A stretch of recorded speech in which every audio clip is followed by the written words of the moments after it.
Hey, we are back with another episode of Elysian Road. We have entered the final season. I messaged this to all y'all, but for the audience at home, I realized something about the way we've been structuring these things, and this is always what happens with these sorts of things because hindsight recontextualizes things for you. But I realized that our first season was 15 episodes long, right? Second season ended up being 9 episodes long, and then we started this kind of second season and did 7 episodes. And then after we finished last episode, I was like, this is all one season. Like, I really should have just made it season 2, part 2, because usually when animes do that, right, when they make it part 2, it's a completely different story, right? And it's like a completely different arc, and it doesn't make any sense to not make it a new season. But for this, what we just did in Elysian Road, it was one full story. It was the Crawl arc, right? It was defeating Crawl, finding Vigo. That was what it was about, right? And so third season, final season, is going to be saving the world, right? Saving the galaxy. So in all reality, what it actually was is season 2, part 1, season 2, part 3, and then season 2 part 2, and then now is season 2 part 3, just to stretch the final season hype. Yeah. But I think I'll be calling this the final season when we are when I'm talking about it on stream, just to not confuse everybody, because I've been saying season 3 before, and technically this is now just season 3 instead. But I'll just say final season because it is a new arc, and that's all we need to know. And it's way more hype that way. Yes, exactly. Way more hype. Final season. I'm trying to think if there's any other housekeeping things I need to do. One thing I did realize. Yes, that's true. Everybody leveled up. Everybody's level 9. I guess we knew that from last time, but just as a reminder to the audience, our characters are more powerful than ever. Oh, okay. I was going to say, I don't think we've ever gone through our character upgrades before. I think it's always just cool to just typically we've done them on after shows and things, but if you guys have any details you want to mention now, you can feel free to do that. I think we know that Evelyn got prophecy. But other than that, we all know about that one. We did know that. We've been excited about that one. Yeah. And she made a prophecy. Yes. One thing of housekeeping before we get started in earnest. I realized just a second ago that Fabiano Luciani, Lucy, the pilot from the Side Stories crew, he disappeared for the last couple episodes. He wasn't in the Void's Grace because Akoto, he should have been one of the ones that died. No, he just disappeared, right? Like when we went into the whole facility. Facility settlement, whatever it was. Yeah. That you had that final battle in. Kiana and Jenkins went in with Vigo and you guys, and Akoto stayed back at the ship, but we just never mentioned where Lucy was. But he was still alive. He survived the whole dimensional portal thing. So, do you guys have any idea how we can make this make sense? Well, didn't you mention a pilot in one of Crawl's flashback scenes? I thought for sure that the pilot was going to turn out to be a bad guy because I thought he got mentioned in one of Crawl's monologues, but maybe I'm wrong. And he never actively helped us more than the bare minimum. Yeah, I thought he was going to be a bad guy, but then I forgot about him. He was kind of a juice box. I mean, yeah, he's always been a juice box, but I don't think he's evil. Well, no, I only thought that because I thought Crawl referenced him, not by name, but by profession. But I could be wrong. I might be. I don't remember anything like that. We should probably figure that out now rather than later, though. Yeah, I don't have any specific ideas for how he got through all of that or where he was, but I think having him will be useful because we literally just lost our pilot.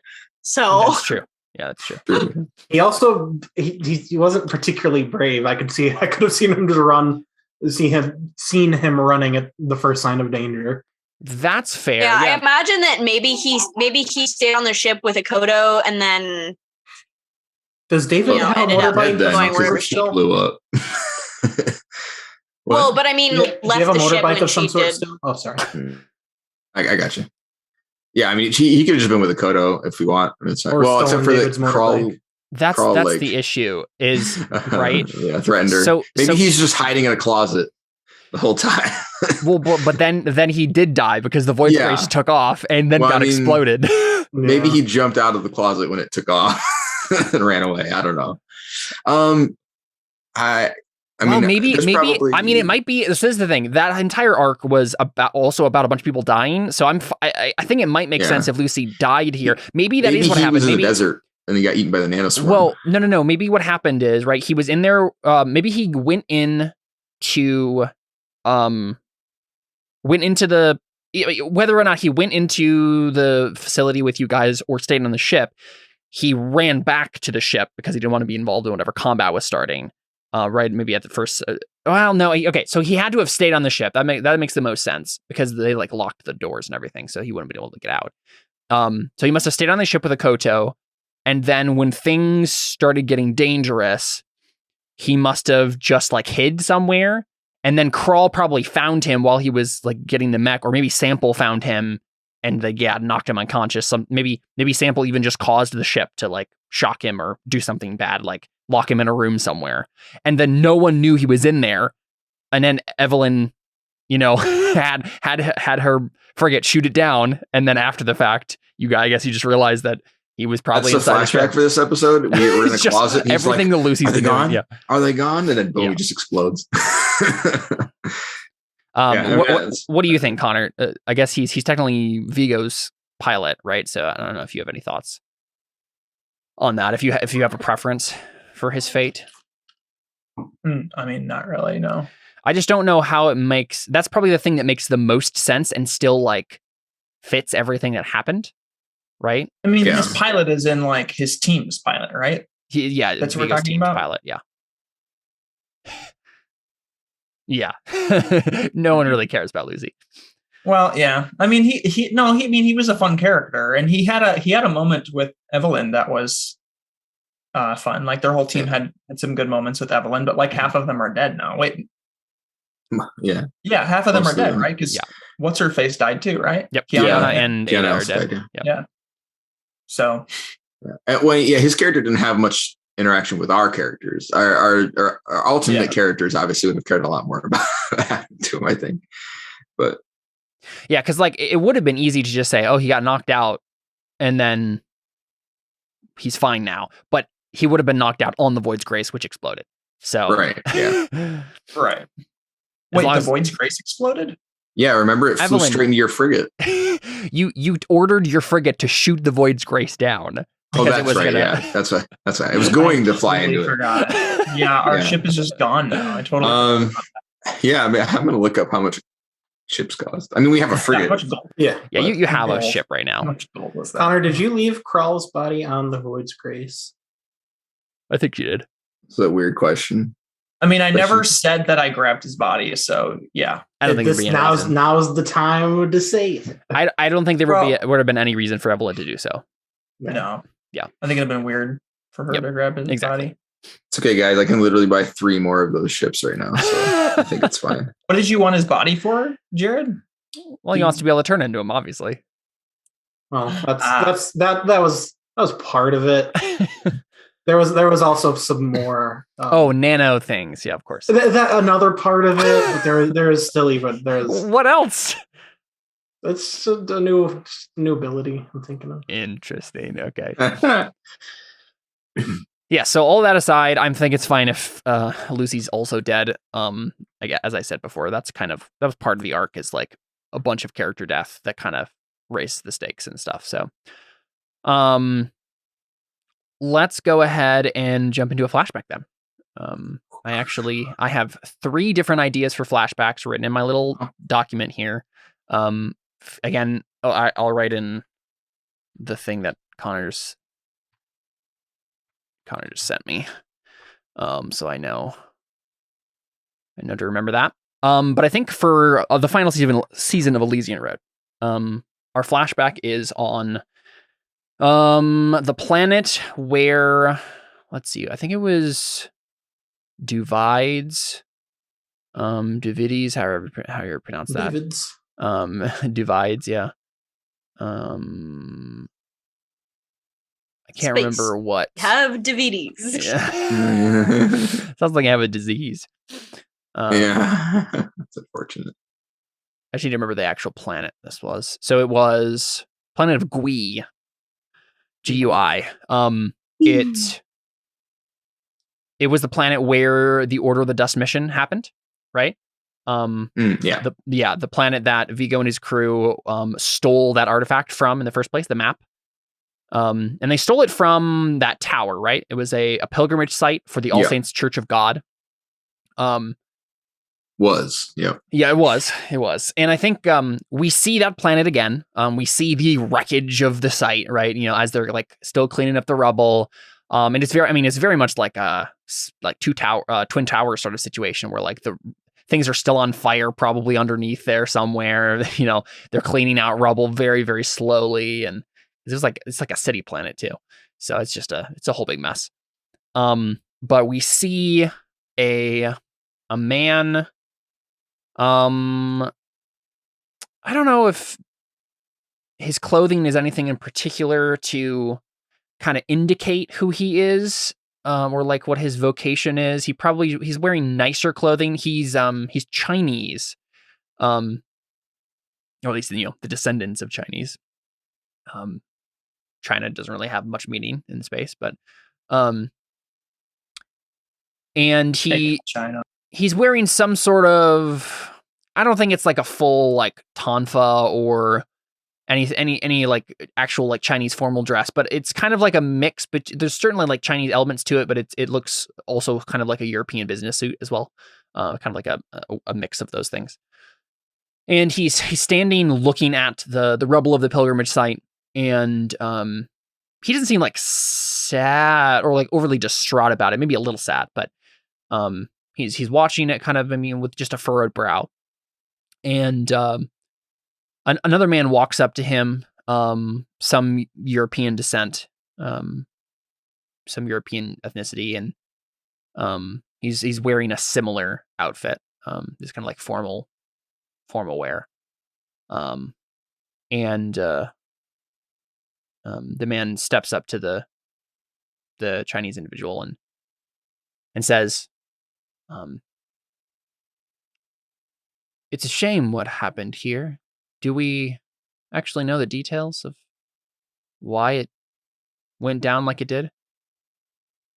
And the Asian man like shrugs and he says, "Well, the government of Gui is claiming that it was some terrorist attack.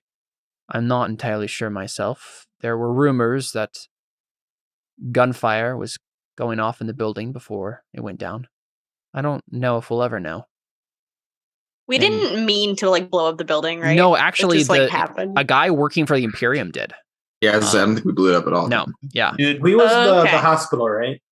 No, Gui is the planet where the Order of the Dust mission happened in the side story we did in first season. Okay. Yeah. I remember. Yep. It's where Jenkins crawl out of a tower the first time. And the Chinese man, he says,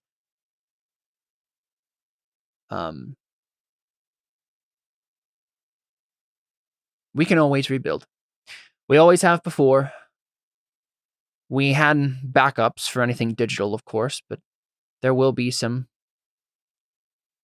artifacts of note that are lost, and it is a shame, but, well, God has brought us through times like these before, and he'll bring us through them again." And the European man kind of like shakes his head and chuckles, and he says, "I don't think I'll ever understand your optimism, Pastor." And the Chinese man, apparently a pastor, says, "Well, then you haven't been reading your Bible. No, before this is all over, whatever is happening in the Elysian Road, God will show himself, and God will be victorious.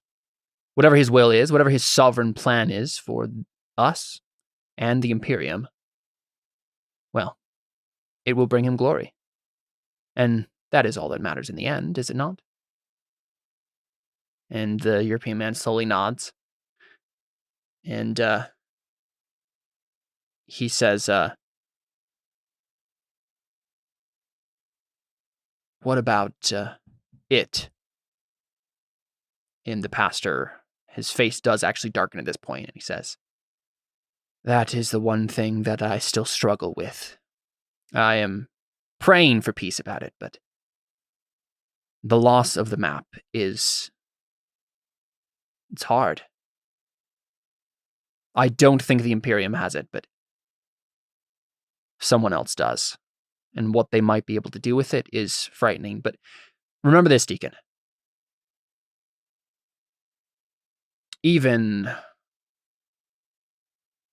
he says, remember this, Deacon.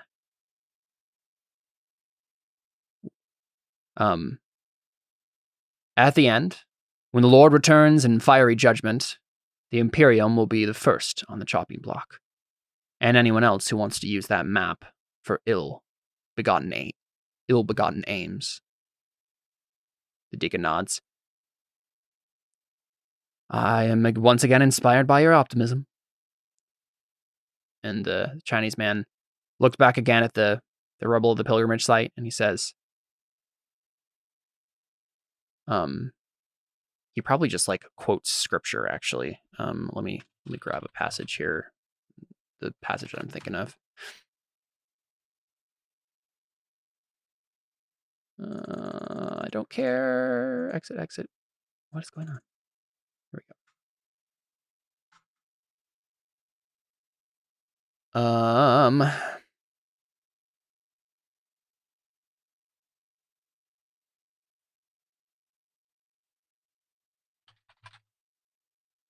Here we go.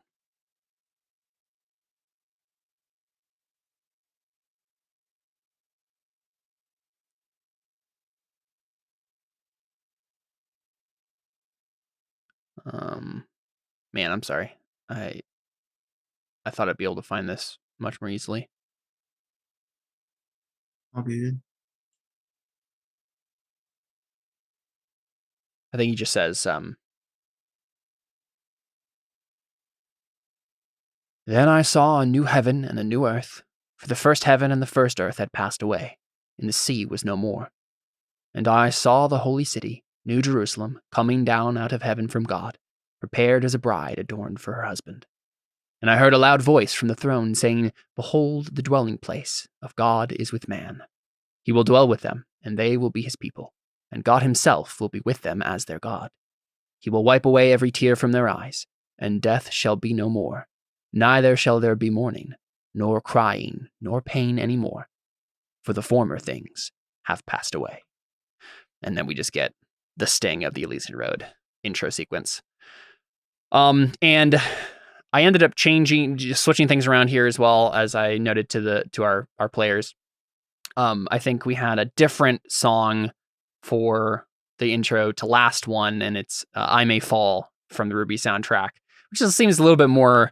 I was maybe a little bit too optimistic with my anime intro choice at the beginning of the last arc. So we're gonna stick that one here. And this will be on YouTube for y'all to look at and listen to in the proper order on the proper playlist. So you can find those there. But let's get our last intro sequence, shall we? Any changes you guys want to make to the way your character is presented in the intro sequence? This will be kind of to the finish line. So to give you guys kind of as all good anime intros, and by good I mean standard. I think this is a good thing, but as all anime intros typically do, they kind of spoil some things about the show and what's going to be happening. I'll give you tidbits of it. Obviously, we're not going to spoil, but there's going to be a lot of jungle motifs, right? The planet you're going to the planet Id is like a jungle archipelago planet. So at the very least, we know you're going there, and so there's going to be like jungle environments in this on this intro sequence. There's maybe some jungle ruins that we see our characters fighting robots in or whatever. Like a typical Elysian Road intro sequence, robots are the main thing you guys are fighting because it's just kind of like a faceless enemy that can be by anyone who's attacking, anyone who could send robots after you. But we also probably see some kind of like underground, some sort of like technologically advanced vault of some sort that you guys are fighting your way through. we probably also see some stuff in space, to one extent or another. Maybe you guys flying your frigate, jumping out of her frigate. I don't know. Those are the three kind of set pieces that we see. Is like kind of like in orbit above this planet, in the jungle on this planet, and then some sort of like weird vault. So feel free to go ahead and describe your characters and what they would be doing in which set piece, what if there's any outfit changes, whatever else going on there. Evelyn, let's start with you. So we see Connor as Evelyn Leiter. We're changing intro sequence again? Yes, because this is the final season. It's a new arc. Might need more time to think about it. Any notable costume changes, demeanor changes, particular actions you're doing? We of course see the normal, everyone's fighting shots. Yeah, I'm not certain at this point because Evelyn might be at a. I'm not quite sure how she's going to play out quite yet. Yeah. So I would think maybe at least we see like, you. Well, I'll give you some themes. So yeah. I think she has a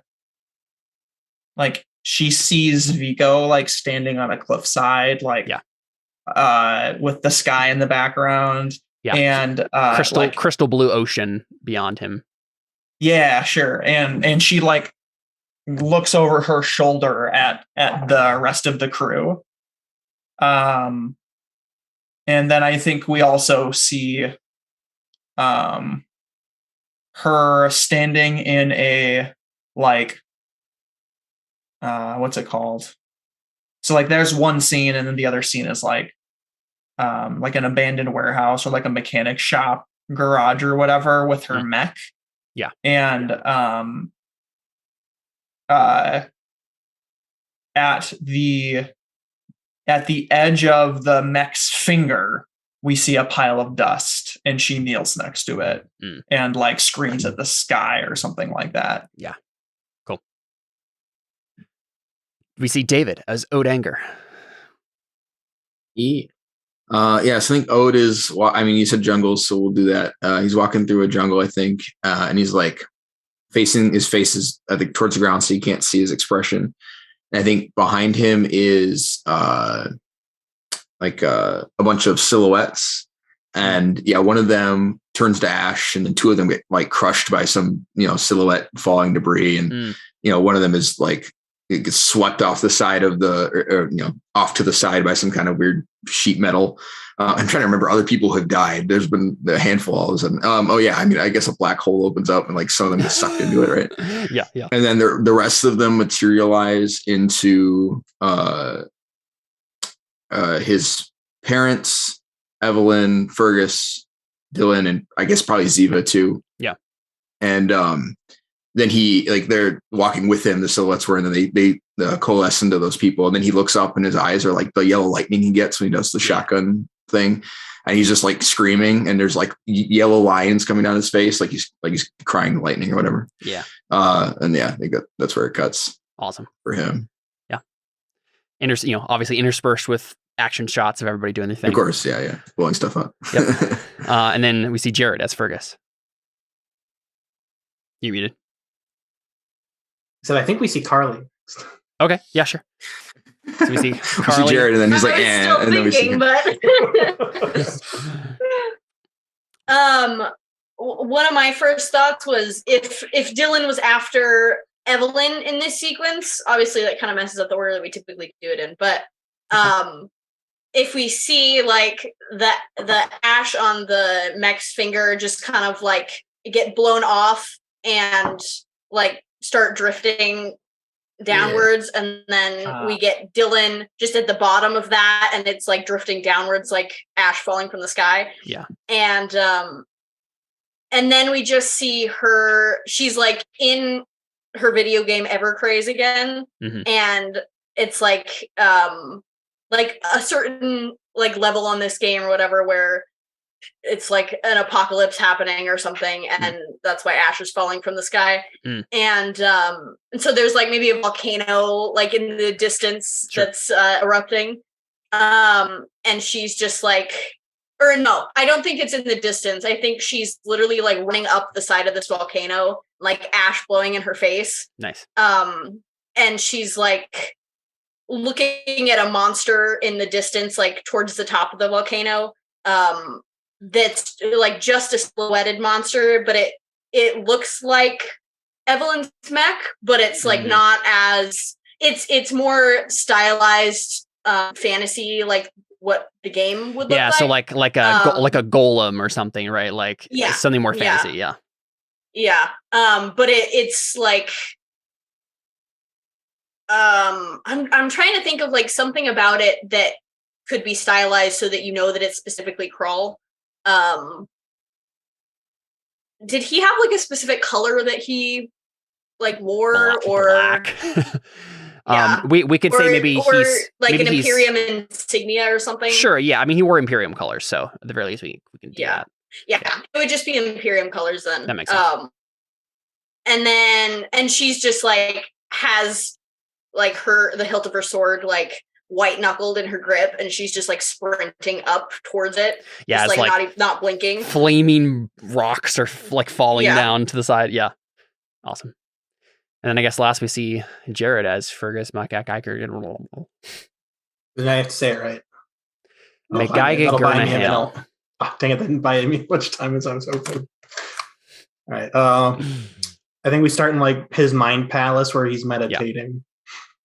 And like he looks up for a second, and like there's like a kind of like a force ghost like outline of Rick and Evangelia, and they kind of like dissolve. And then there's like the one single enemy boy tier. And it cuts to we're in the jungle, right? Yeah. Are we in the jungle? The planet you're going on has like jungle islands. Okay. And then there's a scene of me, Dylan, Ode, and Jenkins fighting back to back. And then he looks back at Evelyn, like he looks at Evelyn, who's like separated a little bit, and then he like looks down, like the angsty anime boy teenager, like the down to the left, like the little like I can't look at you, yeah. And then we pan to like a plateau, and there's like a bunch of Imperium soldiers, and then on the on a ridge there's Fergus and like a cloud of nanites ominously behind him. Nice, awesome. All right, there we go. Cool. And then we see Elysian Road, the final season. And we go ahead and pick up with your characters. So I have some notes here about things that are going to be happening in this like downtime we're going to be going through here. I don't know if there's a specified amount of time. Obviously, Dr. Anger and Vigo have their haste that they're pressing upon you guys, right? Like the Imperium is going to this planet. They're gonna, like, I don't think they're there yet, but like, so we might be able to reach there before they do. In, you know, like the map is there. We have to find the map. And Dr. Anger is like the guy who has the map, knows about the psychic stuff, and we can figure out what's going on with the psychic stuff. We go there. So they have this kind of haste that's being pressed upon you, but you guys are, I mean, it's Evelyn's ship, so she's ultimately in charge of when you guys actually leave. But at the very least, you'll have time in transit to do things, to talk to people and whatnot. And I think most of the stuff that I have listed here is just talking, right? So I thought we were going to pick up the White Sun people. So yes, actually, let's start with that. I think let's say Ode. Let's say I think you're going to be in this scene. You can tell me why or how.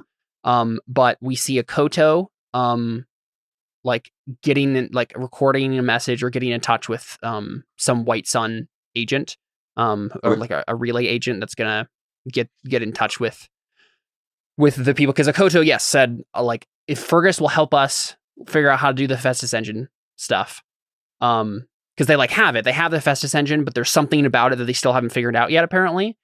And yeah, we still, as of yet, have never seen the full Hephaestus engine be used right? True, Fergus jury-rigged a broken version of it that works for one shot, right? Well, we're gonna have to shoot that Chekhov's gun at some point. I'm sure we will. But there's apparently something about the Hephaestus engine and the way it was made that's still there's a piece missing, right?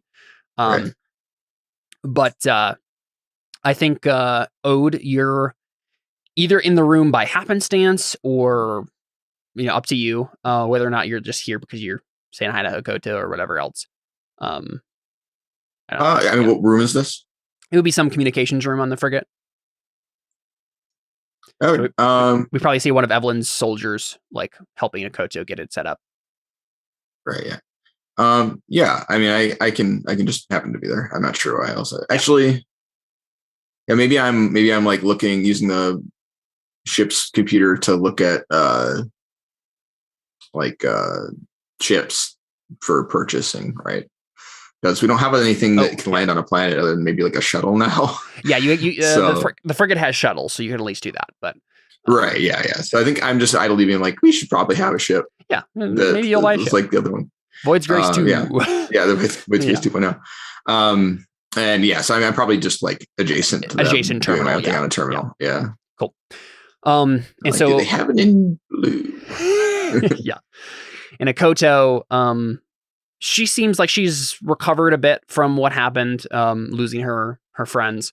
And she's just like nodding thankfully to the soldier who's like helping her get this stuff set up. And maybe it's like a young man, and like he seems kind of like he's doing the whatever the go behind someone to help them do with their golf swing equivalent is for helping with get this set up, right? Like kind of being over her shoulder, present, like in a kind of flirty way. And she seems like she's not minding the attention. And so she's definitely gotten out of her funk somewhat. And she kind of like nods and smiles to the dude and says, thank you. And the soldier kind of like mock salutes and then steps out and says, I have something I need to check on, but just let me know if you have any trouble. And he steps out. So it's just you two in there.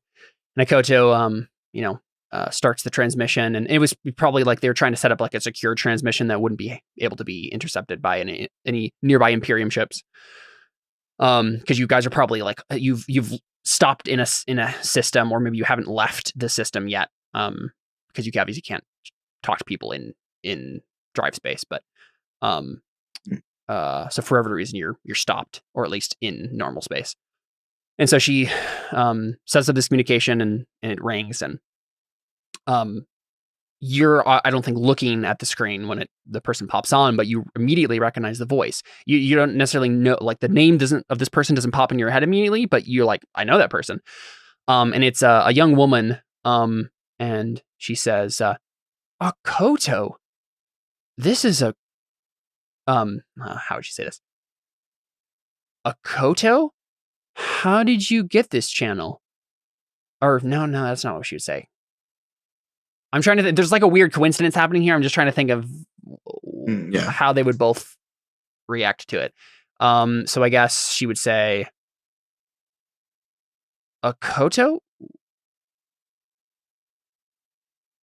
You know what? This would have been in the Demetes system. I don't think you guys have left yet, because they probably would have had some station or base of operations somewhere in system. Yeah.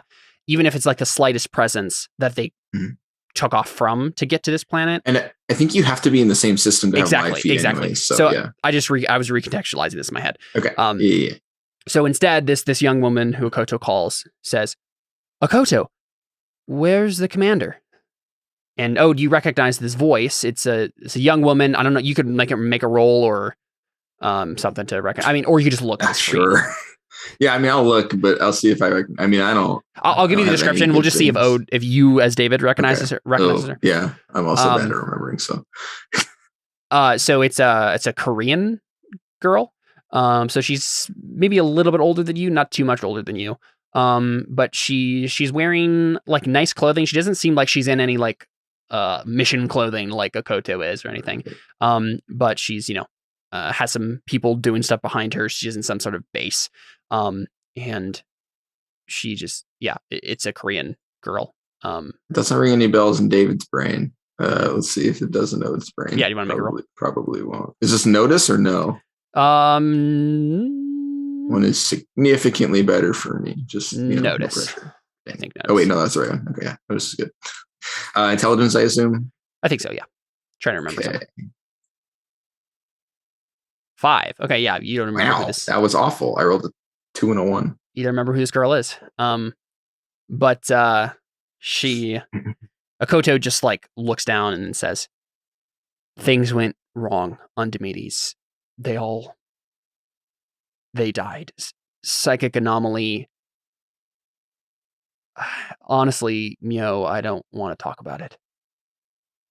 And so Ode, you're just like, Mio, what is that name? Like, you're just trying to remember. And are you like watching this conversation at this point? Or yeah, I mean, once they started talking, I think I probably looked over and was like, what's going on? And Mio holds up a hand and says, "That's all right, Akota. I'm sure there'll be time for a debriefing later. What do you need? Do you need someone to help? Are you safe? Do you need pickup?" And Akoto shakes her head and she says, "Not exactly. Well, I ran into some old acquaintances." And then she looks at you, Ode. Well, I mean, she doesn't know you guys that well. Like, no, yeah, I was in character. I was being silly. Oh, you say oof? Yeah, like oof, like Yeah. So Akoto looks at you at that point, and she says, "I don't know if you happen to know any of the people who sold us the Hephaestus engine in the first place?"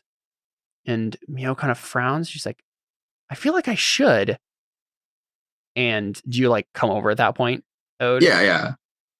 Because like it's almost as like Akoto's like like about to introduce you, or is like right. Yeah. I walk over and I'm like, "Hi, I'm one of the ones who initially sold you the Hephaestus engine." I guess they don't have names. Sorry. I'm kidding. I'm Ode. You look vaguely familiar. I feel like we shot at each other before. Mio gives you a look. We shot each other before. Yeah, exactly.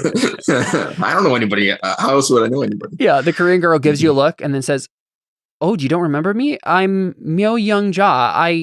My father worked with this White Sun Brotherhood on Bratislav. You met me buying a hover cycle." I don't remember that. I remember that. And honestly, I don't think Ode maybe does either.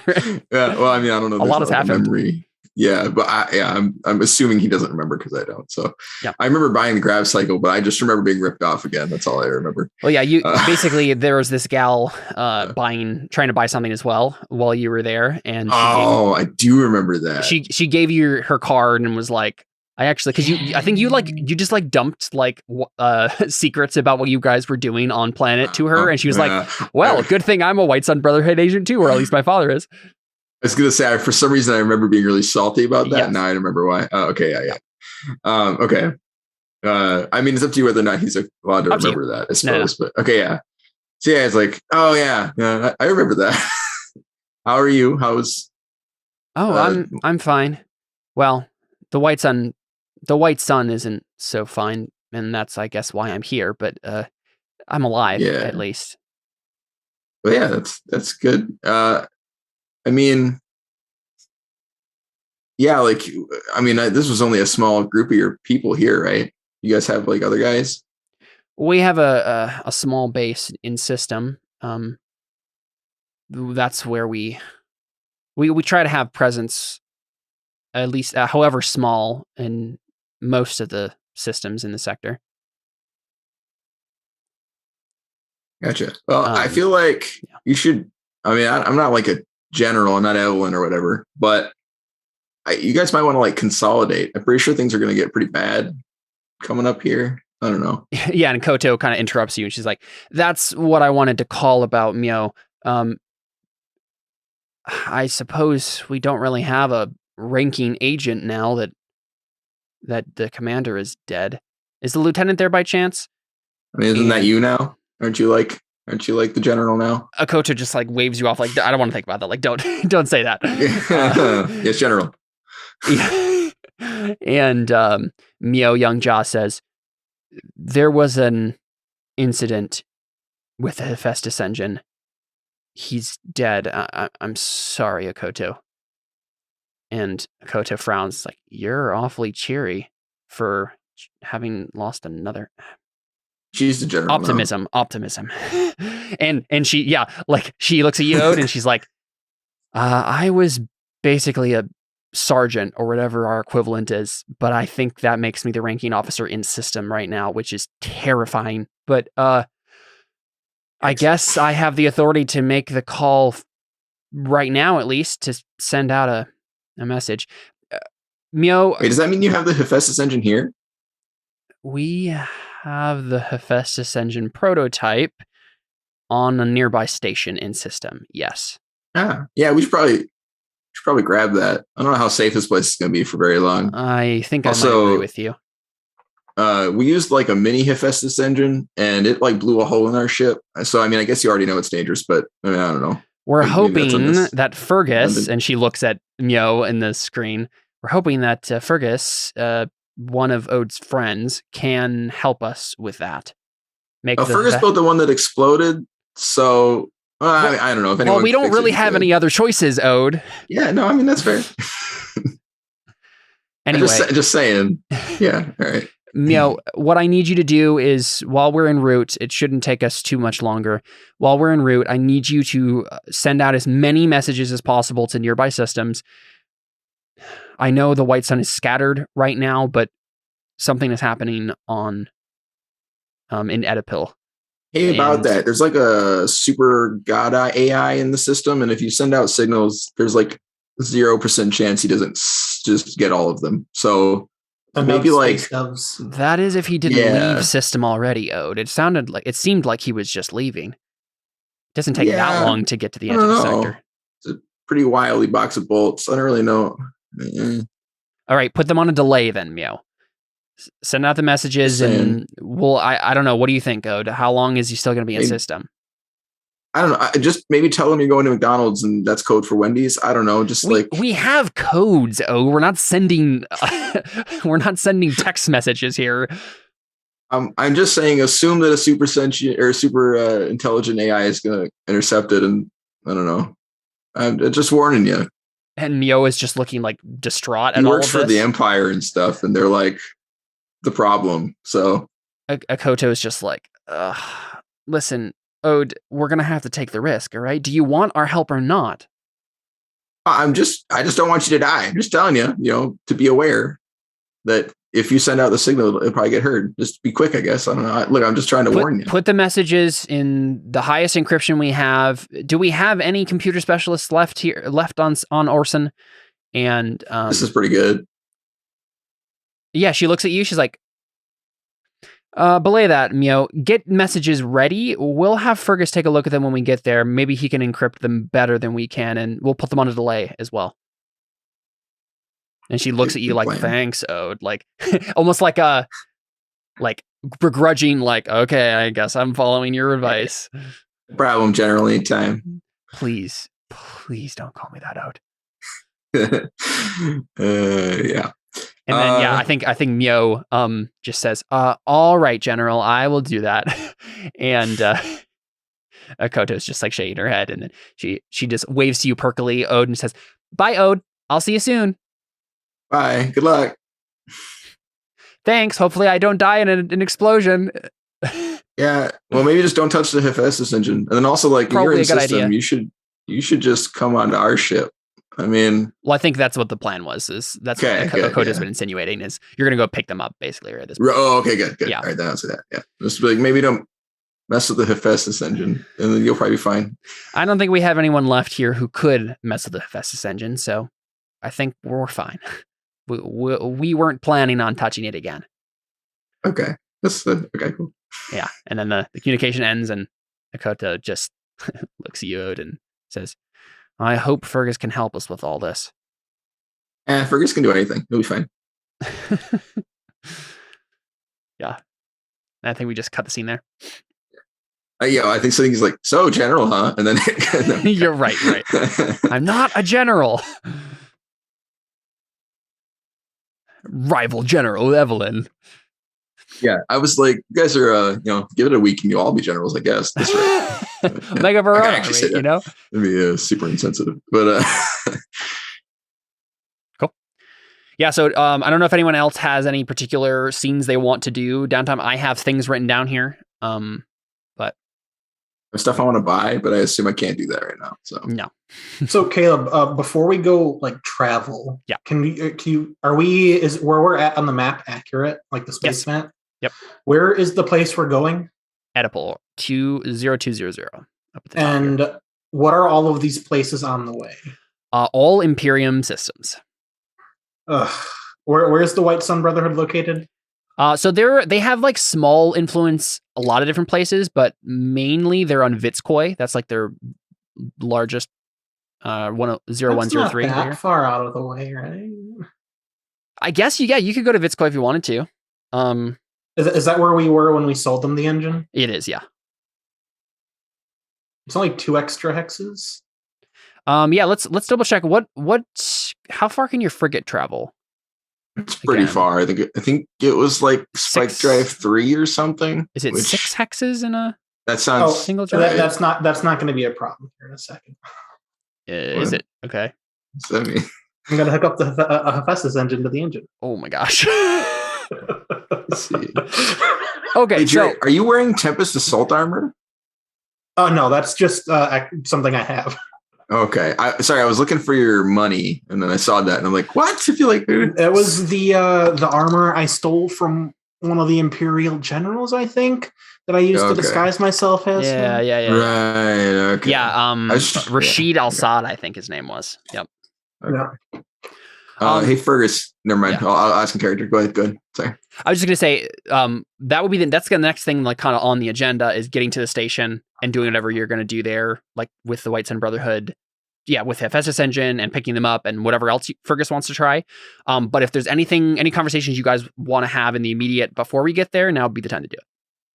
Wait, sorry. Dylan is just in her room playing her game, just like with headphones in, like blasting music. Yeah. Did Evelyn like deck out the frigate with gaming systems, or because like normally you guys have like the super high tech stuff? Yeah, I guess we lost the Void's all Grace of our had that stuff. That was on the Void's Grace. Exactly. She is way more practical than that. The gaming systems were a replacement for the reality she was missing. right, of course. Maybe there was like a VR training simulation room, and you're in that, so it's like way more technical than your game, but it's the closest it's not thing to actually killing people very with fun. a sword you can get. Yeah. Someone's yelling at you the whole time. VR wise, it's whatever equivalent you can get. Honestly, if you talk to Fergus, he could probably download a ROM, just emulate it. Honestly, I think like a like VR training system would be even more interesting, because she's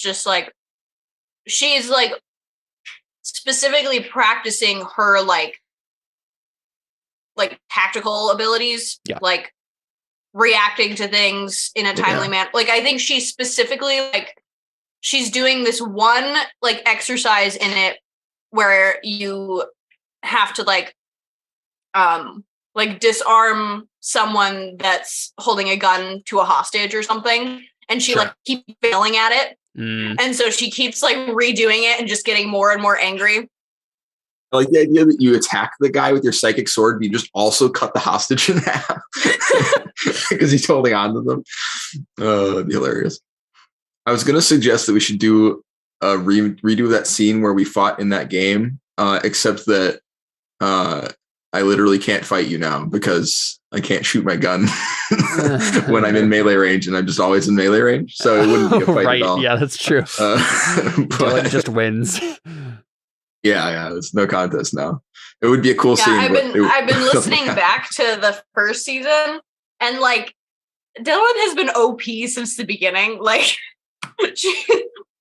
she's never been able to like pick a fight with anyone on the crew except Fergus at the very beginning, because he had literally 1 hit point. But like, or I guess no, that doesn't apply.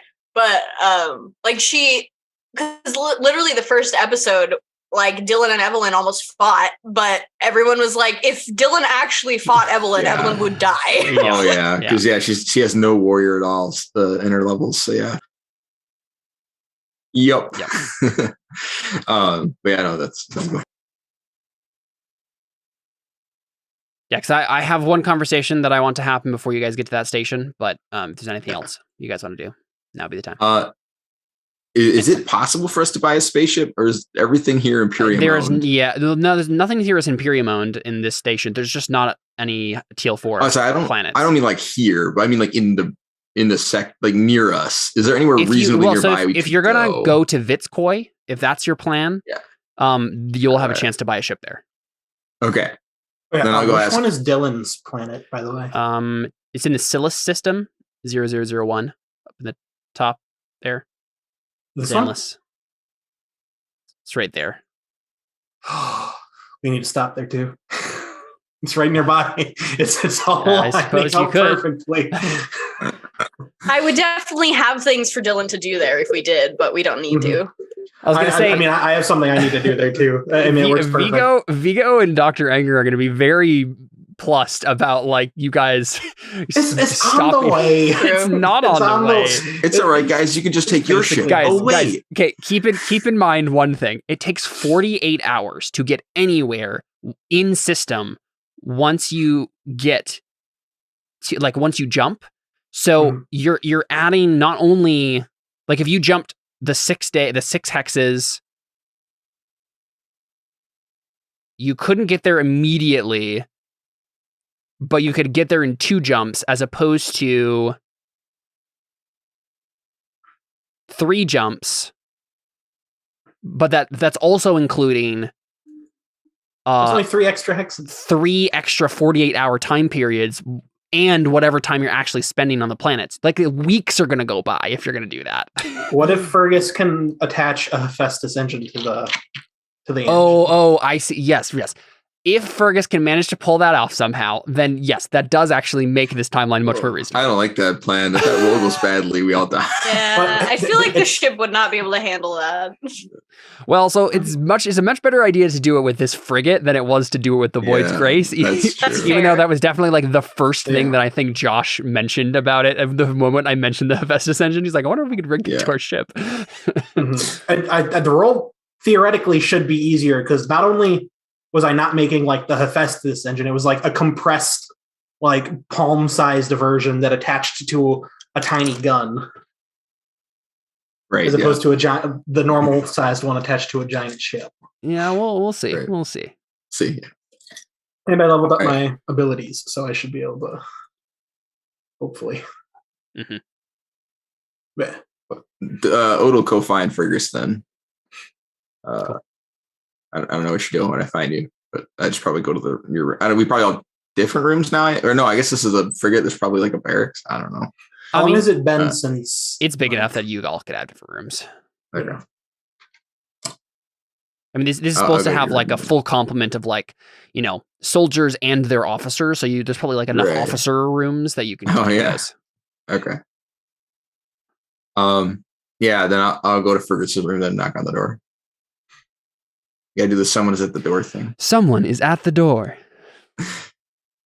The door opens. No, this is my frigate, isn't it? Yeah, it is. Yeah, it does not have that feature. I think we are an Australian guy. I think we already Fergus installed it just to annoy you. Here, I'll make a programming roll. Let's do that. Modify 2. To be fair, didn't we steal this frigate? I feel like it's just up to the. Wow, never mind. Doesn't matter. Yeah, I was gonna say we definitely already had this conversation in season 2, and I don't remember what our conclusion was about the VI. But either way, Fergus has installed it now. Yeah. I specifically installed it to only to like follow Evelyn around and like announce every single thing she does. Evelyn is in the West Wing, corridor A2. It only plays for her when she's alone, so everyone thinks she's crazy. Wow, awful. This is psychological warfare. Hey, Fergus, what you up to? How's it going? I like your BI thing. It's great. Yeah, you think our old room was a mess? There's literally just machine parts, half finished things lying everywhere, and right now he's like in like the room floating like cross-legged, and, like everything's like floating around, like interweaving and connecting to things. Like, oh, what up, Ode? Sorry to interrupt your Jedi training, but yeah. So I was thinking we should buy a spaceship. You want to go like halvesies? Did you re-added your money, right? Yeah, I have money again. Okay. I mean, thanks to you, but yeah. I was just asking how to. I mean, we could buy the Void's Grace like 3 times, but I figured we could also just go halvesies on a better ship. No. Yeah, it sounds good. I just figured, in case this one explodes. Well, yeah, that's the nicest one. Yeah, in case this one explodes, I figured we should have one. But also, I'm also kind of, everything you buy tends to explode. Well, yeah, but if we go halvesies, it'll only half explode. I'm just kidding. It'll be fine. This one's tougher than the Void's Grace ones. That makes so much more sense about the way the Void's Grace has been damaged. It always gets up to this point at least, it always got partially damaged. And that was because it was only getting a 4th exploded or a 5th exploded. It was only my room or the gunnery turret, which are the places that I'm in. So, there you go. It makes sense. Yeah. I also just realized how metaphorical and amazing it is that the Void's Grace ceased to exist after Till died. Yeah, right when Till died. Yes. That's just great. I named the episode "Down with the Ship." Right, the captain goes down with the ship. I don't know how I didn't connect that. Yeah, it's amazing. Yeah, so I had my eye on this control boat. It's like a small frigate, but I just, how parents are always like, it's my roof, so it's my rules. Well, this is Evelyn's ship, which means it's Evelyn's rules. I already changed the ownership to Fergus McIngernhale. Suck it. Well, I mean, that doesn't surprise me, but also I don't think everyone's going to see it that way. Yeah. I just figured it might be good to have a different roof, just in case we need it. I'm sold. Okay, cool. We need to get to what's the planet called, Caleb? Vitskoy is the system. The actual planet that the the White Sun Brotherhood has their stuff on. Let me double check there real quick. It's one of those planets. It's okay. So they have stuff on Gunvey and Par. Most of their stuff is on Par. Well, Gunvey is obviously where we're going to buy our ship from. Par. Both of those systems have Imperium influence as well. I'm gonna leave us alone. We're gonna forget.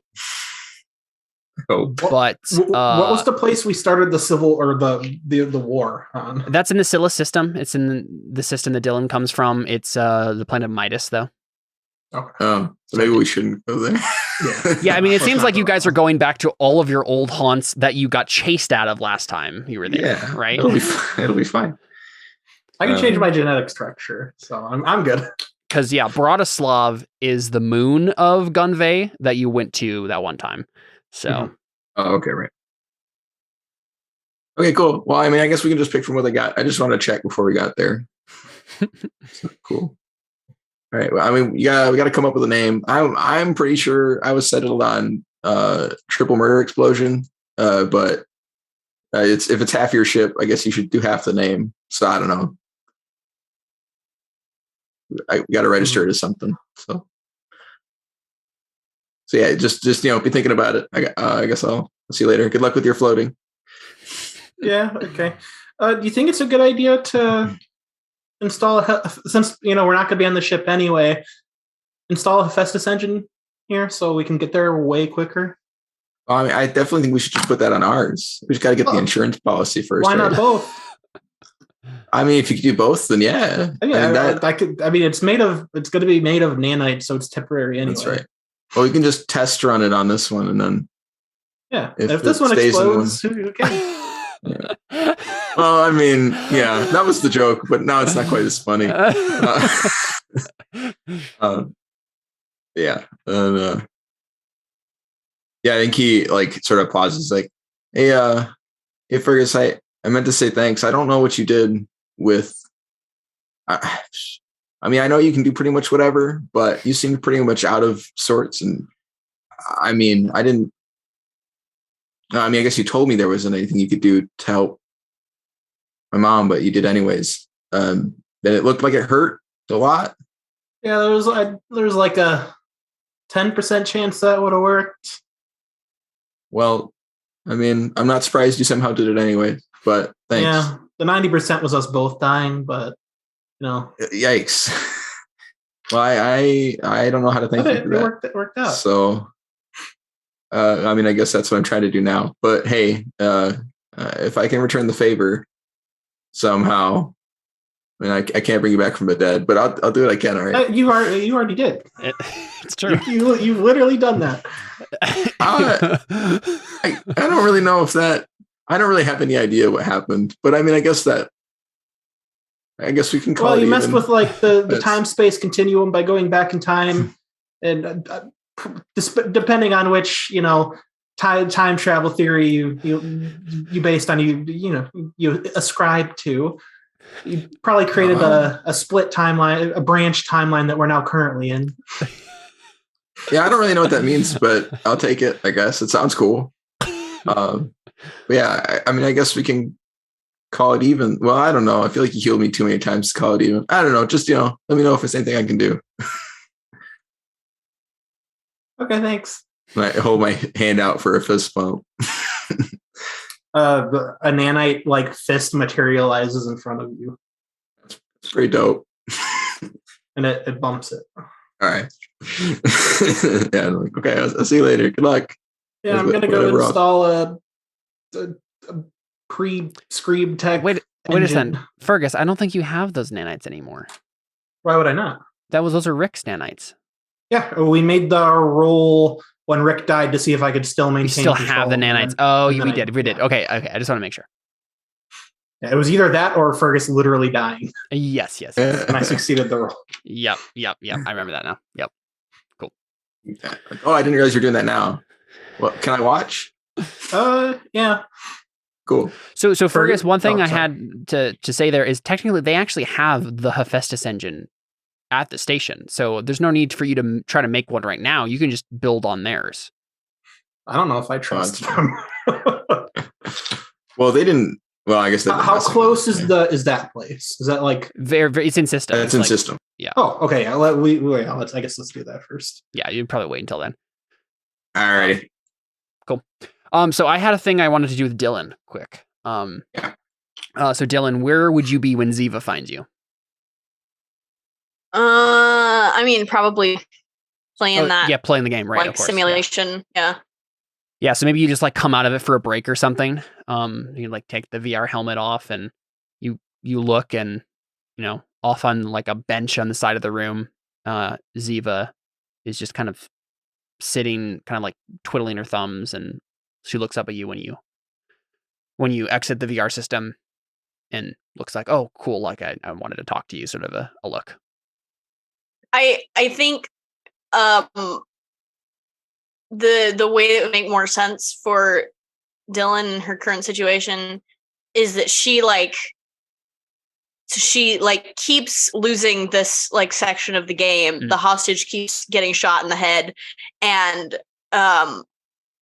so she just like reaches a breaking point where she basically rage quits. So she just like takes off the headset, like throws it against the wall or something, and then she realizes that Ziva's in the room. Sure. Yeah, she like flinched when you like jumped a little bit when you threw it. You start swearing in Greek and then realize she's there and start saying English less intense words. And Ziva like looks up kind of shyly and she says, Dylan, is this a good time? I'm sorry, I can come back later if you don't want to talk right now. Scene over. I don't want to bother you. Yeah, I think she just kind of like lowers her gaze, like looks at the floor, like down at her feet, and she's just like, "No, Ziva, it's fine. What is it?" And Ziva like pauses for a long moment, and then a silent tear goes down her cheek, like as if out of nowhere. Like she's not really she's not starting to cry or anything. It's just like suddenly a tear is there and she blinks at it and she just says, "What happens when you die?"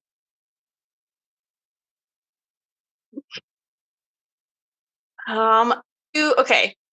Because there was that one moment in season 1. Yeah. Yes.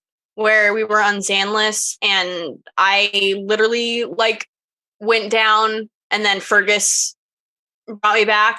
Yeah. Would I have any memory of like anything? I don't think so. It was short enough time that I don't think you did. Okay. Yeah. We probably would have talked about it if you had, right? Yeah. Yeah, I'm trying to think of how she would answer this. Yeah. Because she's not particularly religious. Like she had that period of time where she was like kind of feeling really guilty for murdering people. Yeah. But I feel like she's kind of like that was more of a phase for her and she's kind of gotten past that. And now she's like just being kind of nihilistic about everything in the moment. Sure. But she doesn't want to just flat out say to Ziva, like, I don't know, and what does it matter? Yeah. You're muted if you're trying to say something, Connor. Best character arc ever. I had a murderer's bad face. It passed though. And like she still feels that way, but she's definitely like just justified anyone she's killed from that point on as like these are legitimately people that are trying to kill us. There hasn't been a big moral crisis situation since then. Yeah. Whereas like the first episode when she ran someone through, like she probably could have handled that differently. She didn't need to just like immediately go to kill. Yeah. So I think she just she goes from looking at the floor to just looking at the ceiling. Like she is not making eye contact. And she's just like, honestly, I don't know. Okay. I guess I was just hoping that you had some idea. I'm afraid.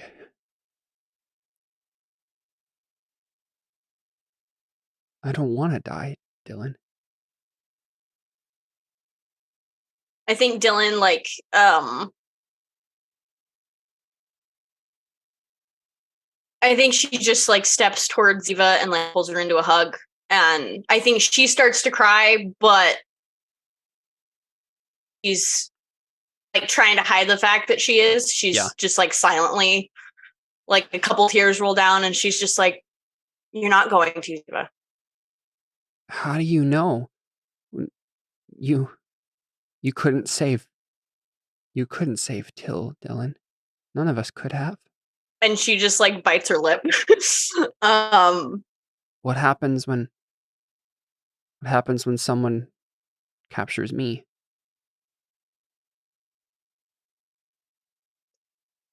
So this is what I was actually thinking of between last session and this session. Like, are we legitimately going to bring Ziva with us on every dangerous mission we do? Like, I mean, I was against this from the beginning, but so the thing is, no, she hasn't really been on many of the dangerous missions. It's just like sometimes, like there was a couple times where like it wasn't supposed to be dangerous, but she was there anyway, and then things got bad, right? That's mainly been with us pretty much ever since. Well, ever since Endless. She didn't do any of the danger. She didn't do any of the missions on the Order of the Dust planet, right? She was safely back at the Void's Grace, surrounded by drones at that point on our ship. Exactly. But that's, remind me why she ended up coming with us. No, like both of her parents died. But like, is there any reason other than that as to why we brought her with us? Evelyn wanted to adopt her, basically. Yeah. What happened? And I literally spent like this whole time being like, you can't come. This is the most dangerous place you could be. And then she rolled a 20 and shot me in the head with a laser pistol. Right. I was like, all right, fine, come die, I guess. Yeah. Evelyn wanted a puppy. Yeah.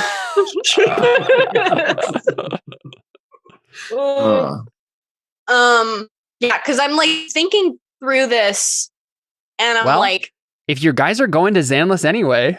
That's what I was gonna say. Is like this would be another reason why Dylan would want to go to Xanless. Is like let's do whatever Fergus needs to do there, but also see if we can legitimately find someone to take Ziva in. Or you know Just what? drop her off at her old house. I was going to say, dropping her off at Xanless is actually a terrible idea. That's a terrible place to live. Yeah. Just have her That's stay true. back with the have her stay with the White Sun Yeah. Brotherhood people when you go to their base. I don't know if Dylan trusts them enough. Here's the My thing. thought was we just leave her on the frigate. We just don't. I let mean, her yeah, leave. but the frigate's still Isn't going to be in run danger by probably. criminals. And the frigate just got Yes. attacked. It's true. Yeah. Yeah, but everybody survived. No. Yeah, but multiple now people they died. Everybody survived, but they No. won, right? Like, Yeah, They but did. also now the Imperium database has the ship as a literal active enemy. Yes, that is true. Yeah. And so, okay, basically, here's our choices, right? We can take her back to the place where her parents died and give her to a bunch of terrorists who were on the mission we were just on and one lived. We can, and they're active enemies of the Imperium. We can leave them on a ship that is literally run by a bunch of random criminal crews that Evelyn found. why are you trying to ruin her fun day? Or What a we can leave her buzzkill. here with us where she'll definitely die. So, I guess These all sound like amazing options to me. we'll just get our 6-shooter, put a single bullet in, spin the chamber, and let her decide. Is Xanless still as bad as it was, Caleb? Well, so yeah, that would be the trick. I mean, right? I feel like it's slightly worse than it was it depends. before, right? It depends on if Evangelia figured out the secret, right? Right. of the I Hephaestus forgot engine. that like half of her was left behind, right? Yes. Like a duplicate of her. Yeah. That would be the trick. Is if Evangelia has managed to secure her dome, even to make it half again as safe as it was, that might be a good place to leave her. But you realize that it doesn't matter because Jared's literally going there to get the other one, and it's not going to have it. They're not going to have her anymore. So it doesn't matter how Well, that's safe not it is what I'm now. doing. I don't believe you. Fergus is morally questionable, but he's not Evelyn. Well, I mean, I figure if you went there, you would try and do something to make it not so bad. But Yeah. Yeah, I'm just trying to like obviously if we as a crew legitimately haven't thought about that or like we haven't decided on a thing, then that's fine. I'm just trying to think of if Dylan knows what we're gonna do with Ziva, like if she's just gonna be here with us and we're gonna have to like constantly make sure we're protecting her. Or if she can guarantee her safety in some other way. I mean, I don't think we've had that conversation in character, but we could. Yeah. If we wanted to like have a meeting. Yeah, that's true. Dylan could just call a meeting and be like, "What do we do with Ziva?" Yeah. What was the last thing Ziva said? She was afraid to die, and you said that she won't. Yeah, I and she think- said, "How do you know you can save Till?" I think the last thing she said was, "What happens if I get or when I get Yeah, captured?" right. Didn't Yes, she yes. get kidnapped? Yeah. Didn't that She happen did. already? Yeah, Yeah. Yeah. Yeah. You know what happens if she gets kidnapped? I kill an entire ship's worth of it's enemies true. It's true. by myself and then die. Yeah, I think the only way Dylan knows how to answer that in the moment is like Evelyn would. And she just says, but like in a lighter way, in a not quite so Evelyn of a way. Not a psychopath She's- way. Instead of saying I would kill every last person to get you back, Sure. she just says, all of us would do everything we can to get you back, and we would get you back, Ziva. Make a talk roll. No. Oh, jeez. One of my least favorite sentences. Uh-huh. I haven't had to make a talk roll in so long that I don't remember being good at them. I don't think I've ever passed the talk roll, so it's all right. I know your pain. I have +1 in talk. That's not as Oh. bad as it could be. There you go. Yeah.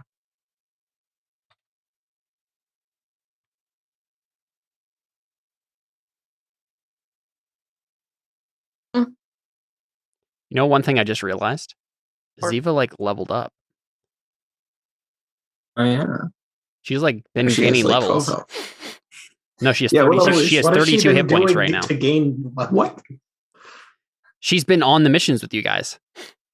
I mean, I guess she's been present. Well, she's been practicing with you guys, right? Like that's in theory the thing that's been happening in the background, right? It's like at the very least she's getting training from you guys and like surviving and fighting and stuff. So what level is she? She's level 5. Oh, Has 32 hit points. Mm-hmm. yeah. How? Yes. I don't really know. She That's part almost as much as warrior? me. I have 34 hit points. If she was part warrior, that makes sense. Otherwise, it would. That's why she's why, yeah. adventurer. She's a warrior expert. Ah, okay, that explains why. Yeah. Put all of her skills in fix, please. Yeah. Yeah. What are her skills? She has before this level up, she has 0 exert, 0 fix, one lead, and a focus in lead. A lead specialist. Oh, because she's been training with Evelyn to do strategy stuff. Yeah. Didn't you ask us once what we wanted to give her? Yep. I think that.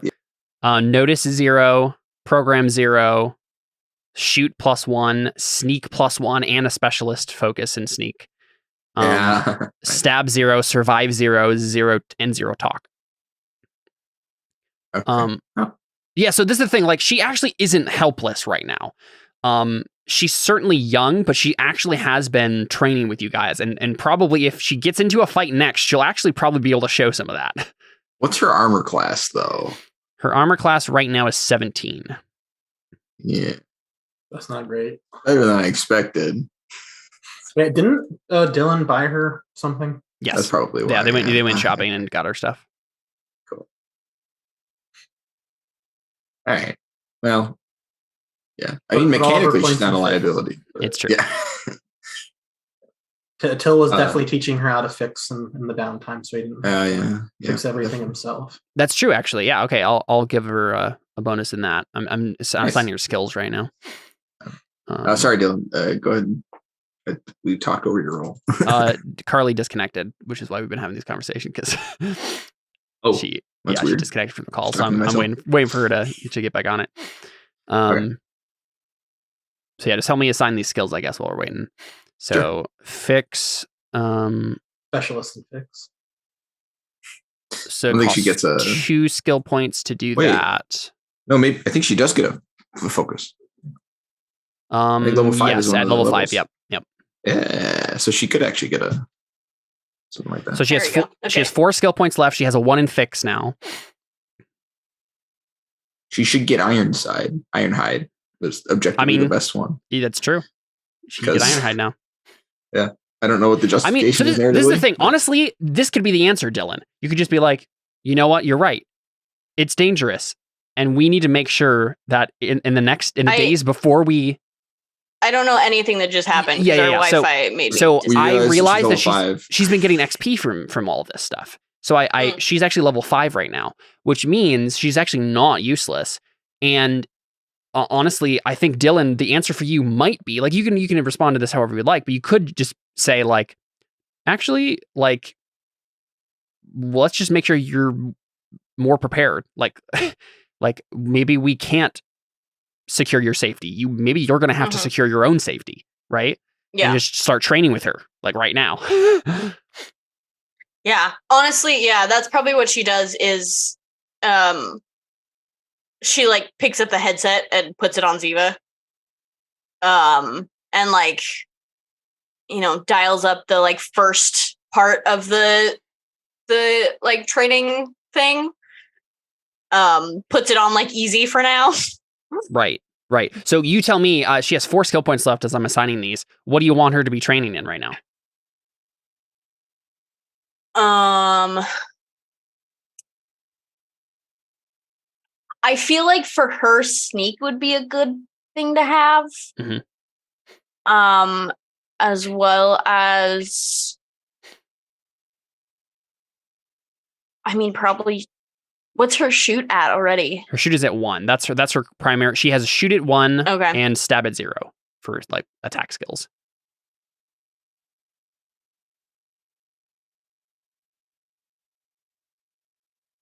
Yeah, I think I'll increase her sneak. That makes sense to me. Yeah. She actually I has think maybe she has a focus in it too, so she rolls 3d6 and takes the 2 highest for sneak. Oh, So, nice. I think maybe stab would make sense. And I think Dylan's gonna like give her like a knife to like keep on her person at all times, so that if she needs like a really close range. Yeah, that's the thing. The frigate definitely has like TL4 lockers, so you could outfit her with whatever you need from that, at least. So as it stands right now, she doesn't have enough skill points to increase her stab again because it costs. Okay. It's going to cost 2 skill points. She only has 1 left after that. But we could just save that 1 for the next time she levels up. She'll use it for stab. You should put it into telekinesis. Yeah. So I went ahead and gave her Ironhide. Oh, nice. Which makes her. Should be 15 plus half her level rounded down plus dex. So 15 plus 2, which is 17. And then I think she has a dex of 1. Yes. Ziva has ridiculously high attributes. I forgot about that. Yeah. She has a +1 in almost everything. That's insane. I'm so aggravated. Yeah. Yeah, she has an 18 then, is that right? No, +1 is at 14. She actually just has a lot of 14s and a 15. I mean... armor class. Right. Her armor class is now 20? What? It should be 15 plus the 2 for her level plus 1 for her stat. It might be calculating her armor somehow. Oh, I gave her innate AC at 19. Oh, no, wait. Why is she getting... Oh, yeah. I don't know why it's calculating this, but I'll just, I guess, manually. I think it should be 19 right now.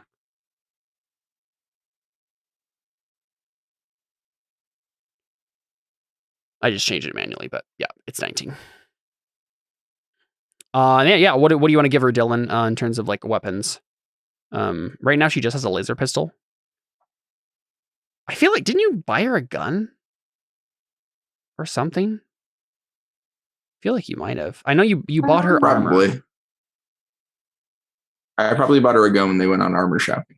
That's gonna say you guys went shopping a whole bunch. So I mean, at the very least, we can just give her a.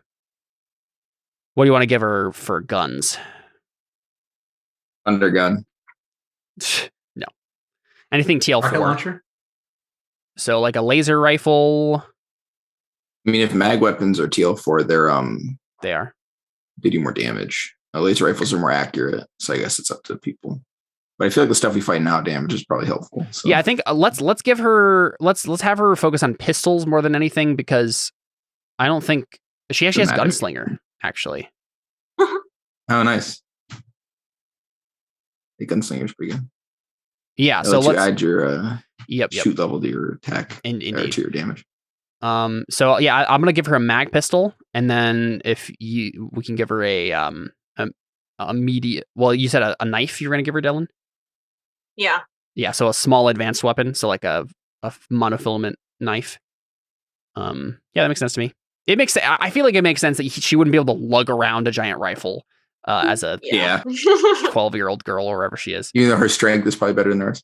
Her strength is at 10 actually. So. That's one of the ones she doesn't. She's only one less than mine. 3 times as strong as I am. over 3 times as strong.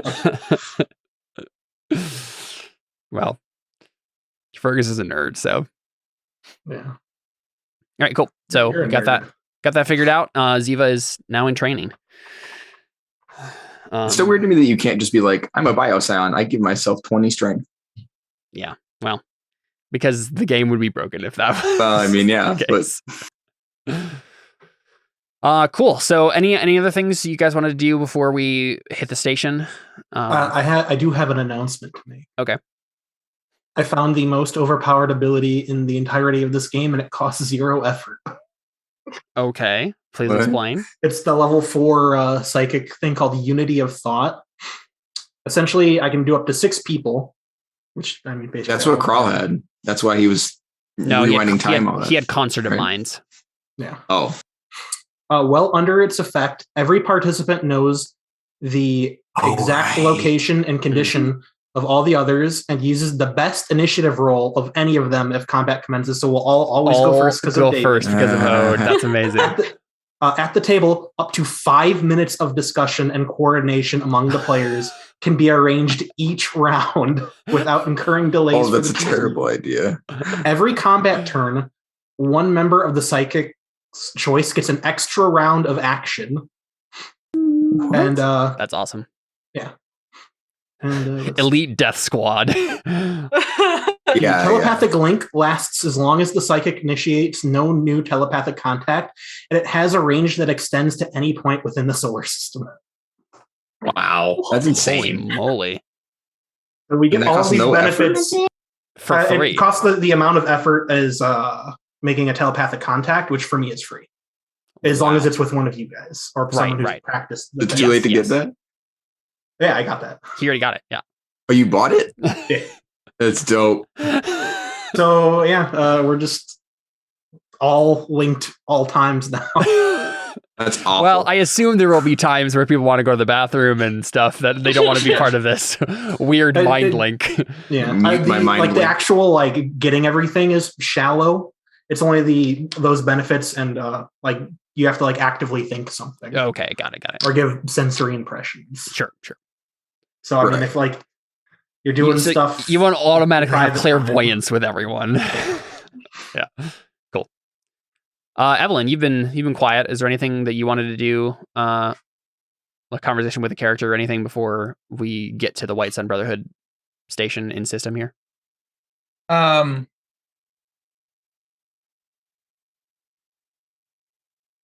not sure. Mm-hmm. I there's a lot going on with her, but I'm not quite sure how to show it or what is the best way to do so. Mm-hmm. Still kind of thinking it through. Probably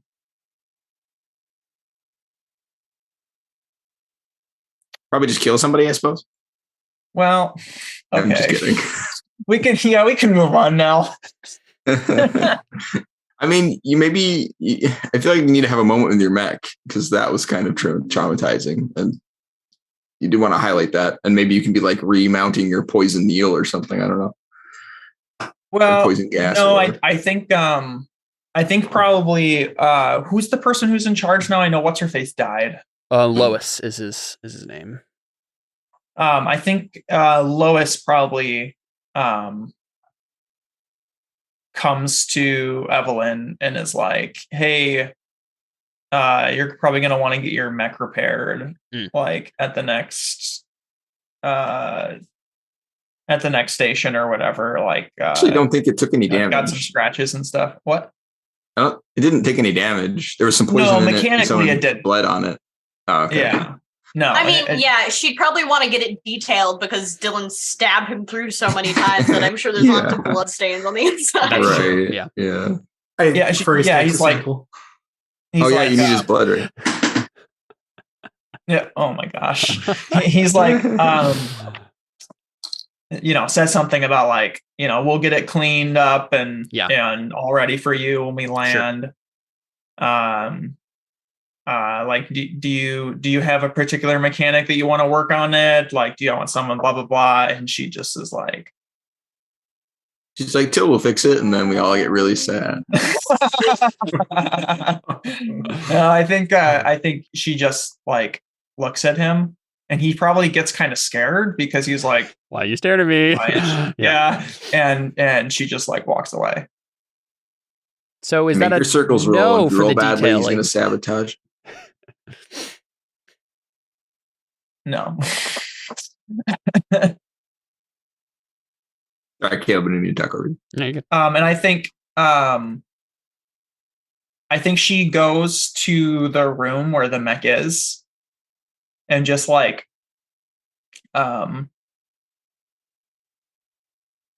sits in front of the finger of death.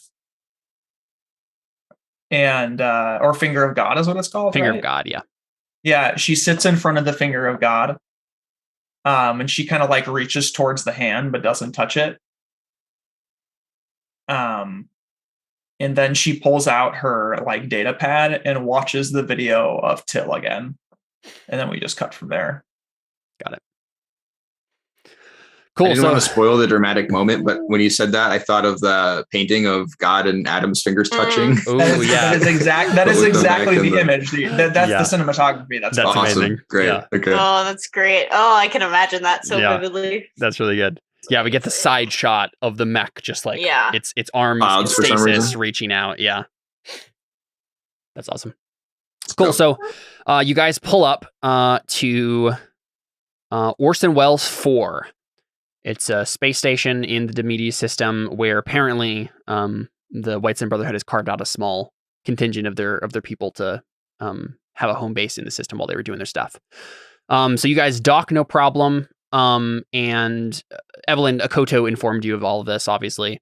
That the plan is to pick up the White Sun Brotherhood people here, as well as the Hephaestus engine, and then Fergus is going to help you guys send a bunch of encrypted messages to like all of the White Sun Brotherhood like safe houses across the entire sector, and then tell them like, everyone come to Oedipal, right? Like everyone come here because we have a mission that we have to do, or else our mission fails, like the Imperium wins, basically. Is there any part of that you guys want to have a particular hand in or have a thought about? Otherwise, we just kind of are passing through all that, and the White Sun Brotherhood people are getting their stuff on, and then we would just cut to Fergus and have him do his thing. Cool. So Fergus, what do you want to do first? Hephaestus engine or encrypting stuff?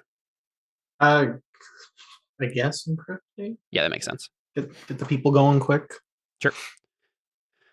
Yeah, so I think Myo Young Ja, a Korean girl, just comes up to you and says, "Are you Fergus?" Yeah. I was told to help you or give you any aid you need to get into our systems and I'm already in your system. she said you might be. Do you need any help, or do you know? I assume you know what you need to do. Yeah, I could always use another set of fingers. Of course, I can help you with whatever you need. I'm passably good with computers. I assume you'll need our encryption key. I already figured it out. We're gonna use my own. Oh, okay. I like how he's so good at that. We don't even make him roll anymore. Yeah, exactly. He routinely rolls 14, so Yeah. Right. Which is the highest one on the scale. So Yeah. Oh, the last one I rolled was a 15. yeah, exactly. So yeah, Fergus, go ahead and make your programming roll, and we'll just see how well this Do I encrypted get message a is. +1 since she's helping me? Sure. Yep. Well, I guess in theory she's supposed to roll for it. Roll, So yeah, let me real quick. It's like a 2d6 for the skills, right? Yeah, 2d6 plus Whatever, yeah. Plus intelligence. plus- Yeah, so she gives you a +1. Yep. Nice. Okay. She's actually pretty good. Yep. With her 11. She probably has like a +3. +1 in intelligence and a +2 in program. Oh, right. That makes sense.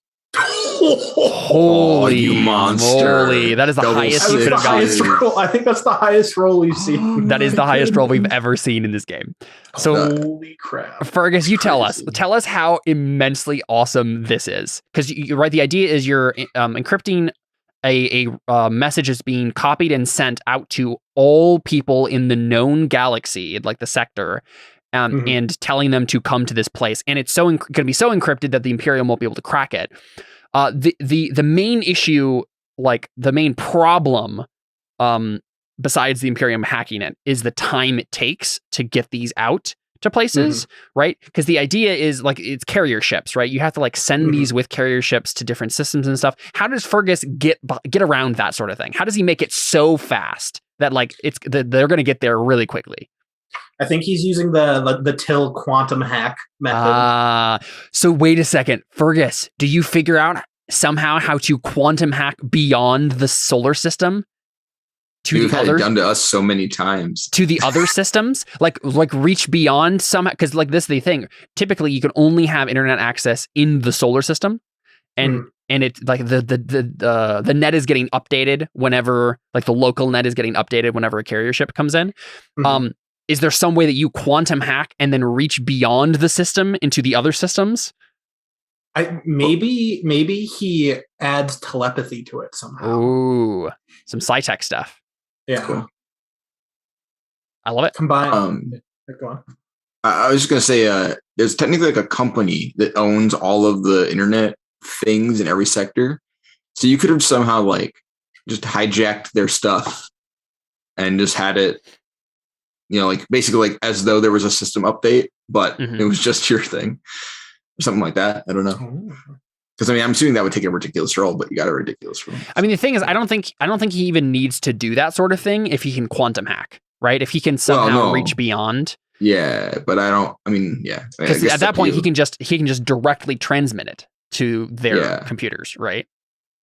I was gonna say he would need some kind of special equipment, but yeah, if you did some kind of telepathy thing, that would be a cool way to like circumnavigate that. Yeah, I think awesome. The combination of getting a 17, having really good telepathy, and knowing the quantum hack trick, I think is what pulls this off.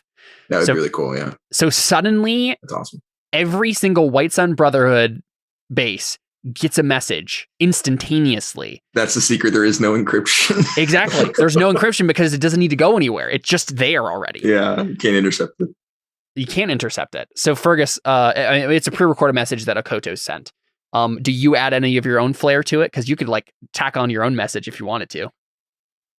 You have a complete control over this thing with a 17. Oof. So I wasn't prepared for this. But you'd have to record it in front of her, I think, because you just did it in front of her with her help. So I also was text, but I mean, like if it was a video thing, but that would be funny. So I don't know if there's anything comedic that needs to be added to this. Well, is there anything helpful that needs to be added to this? You just give your wiring information, like so that'll be 500 credits. I send them my PayPal. Hey, like, I updated your systems while I was at it. Do you want to so send Fergus, me like a commissioner's bonus? Or you just saying you just like gave them like OS updates or whatever? Yeah, made their systems harder to crack. Got it.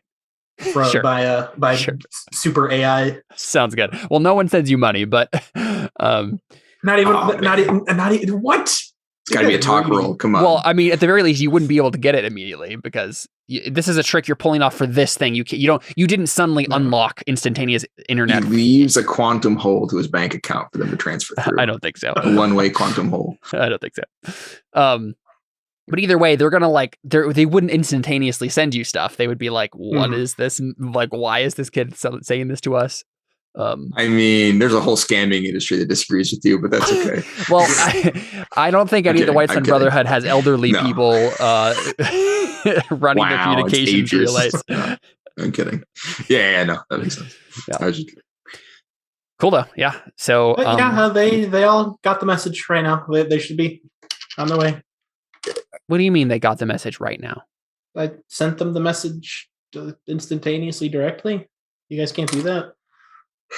That's not a thing. I made it a thing. Who are you? Fergus. I thought Akoto. She just like shakes her head as if to like brush away cobwebs from her brain, and then just like stumbles away like, oh my goodness, that was okay. Can I like have your info and whatnot if I need a computer person help again? Well, I'm coming with you, so oh, that's nice. I'll let you know where I'm staying on the ship. All right. She nods. All right. There's the Fergus romance up. Interesting. Yeah, I was gonna say. No. So then Fergus, Akoto comes and grabs you and then says, "So, do you have any ideas on how to get this Hephaestus engine working?" She like leads you into this kind of like, they have like a room, it's like encased in like special glass and like behind special walls that are like keeping any radiation or whatever, out. And it's like, in the back room of this facility, sitting in the center of this like contained room. Mm-hmm. Yeah, it's like a big, like kind of white gray artifact looking engine. So the Hephaestus engine isn't sci-tech, right? Or no, it's not. Yeah. Okay. This is gonna make it harder. Yep. Yeah, that's one thing we've known about it. Yeah. I guess I should just make a normal no roll, right? Yeah, I suppose so. Yeah. What is Fergus's studies of the Hephaestus engine led him to so far? I guess is the role here. Yeah. It was a lot harder because I don't have Evangelion anymore. I can't use her no, which is what I've been using.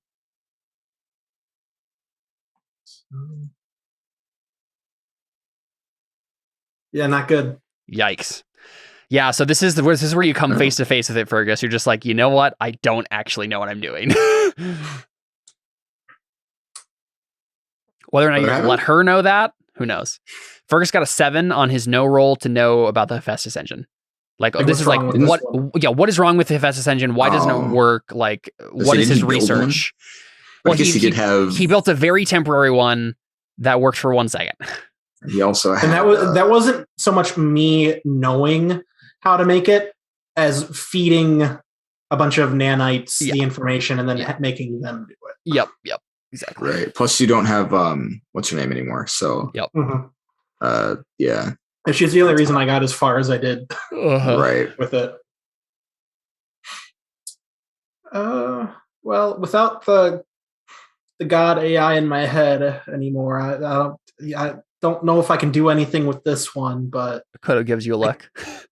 I can maybe make my own temporary one for a while, but I don't know if I'll be able to do anything with this here. Well, you haven't even touched it yet. You just took one look at it. You're saying you don't know and you lied to me? The last people who touched it all died. So we have implements here, and she like points to like the side of the wall where like there's like mechanical arms that you can like have come out and like fiddle with it like remotely. Mm-hmm. It's like if you want to, Fergus, we need the Hephaestus engine to work. I got one more idea I could try, I guess. I'm going to use my little nanites to come out and like...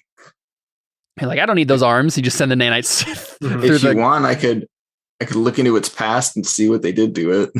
That would help. That's a way you could do it, yeah. Yeah, I mean, I'm not there. But... You could be. Okay. Hey, what you doing? You know exactly where I am as long as we're in the same solar That's true. system. That's right. Yeah, I just get the impression that you need me for something, and I show up. What you up to? What? How do you pronounce her name? Sorry. Whose name? Oh, Akoto. Oh, it's Akoto that's there. I thought it was yeah. Myo Youngjaw went off. She was just helping Fergus with the encryption stuff. Oh, now Akoto's here with the Hephaestus stuff. So oh hey, that looks familiar. What's up? Yeah, they messed it up somehow. Right, yeah, I remember hearing about that. I think someone blew up. Do you not know how to fix it? Well, now that Evangelia is gone, my brain's a lot more empty than it used to be. Do I know that Evangelia's gone? I know what you did, but I didn't know what killed Evangelia, right? Like what? Evangelia's gone? When did that happen? I sacrificed her to save your mom. Oh man, I didn't know that. Okay, well, it's fine. She was cool with it. That's nice of her. That's surprised. I don't know. Okay. All right. Well, if you want, I can check to see what they did to it. Just be careful you don't explode at the molecular level. Well, I don't plan on sticking my finger in it, but maybe, I don't know, it is psychic. Maybe this isn't that much. Well, I guess we'll find out. Here we go. Yeah, you can make that roll then. Can I assist him with telepathy, like help shield his mind from any negative effects? Sure. You can make a roll. I don't know how effective. You're in my brain. Can you come with me? Yeah, I go into my brain. Make a telepathy roll to go with him. Good thing I upgraded that. Then I can just drive the car and you can do all the work. Oof. Yeah, 14. Dang, good. son. Yeah, Fergus hitches along for the ride. All right, here we go. So, you go into post-cognition mode. There you go. It's not a bad ride. Yeah. And Fergus is just with you, and this is the first time that's happened. So yeah. Hey, this is cool. I mean, technically I've been here with you before, but you were like up on a psychic cross or something. I don't know. This is a lot cooler. Yeah, I'm not dying this time. It's preferable. High five. All right. Yeah. So, I mean, I've never had somebody along for the ride like this before. I guess we'll see how it goes. So yeah, I guess we'll go ahead and tell us where the car takes us. Yeah. Let me take a look at my notes here real quick.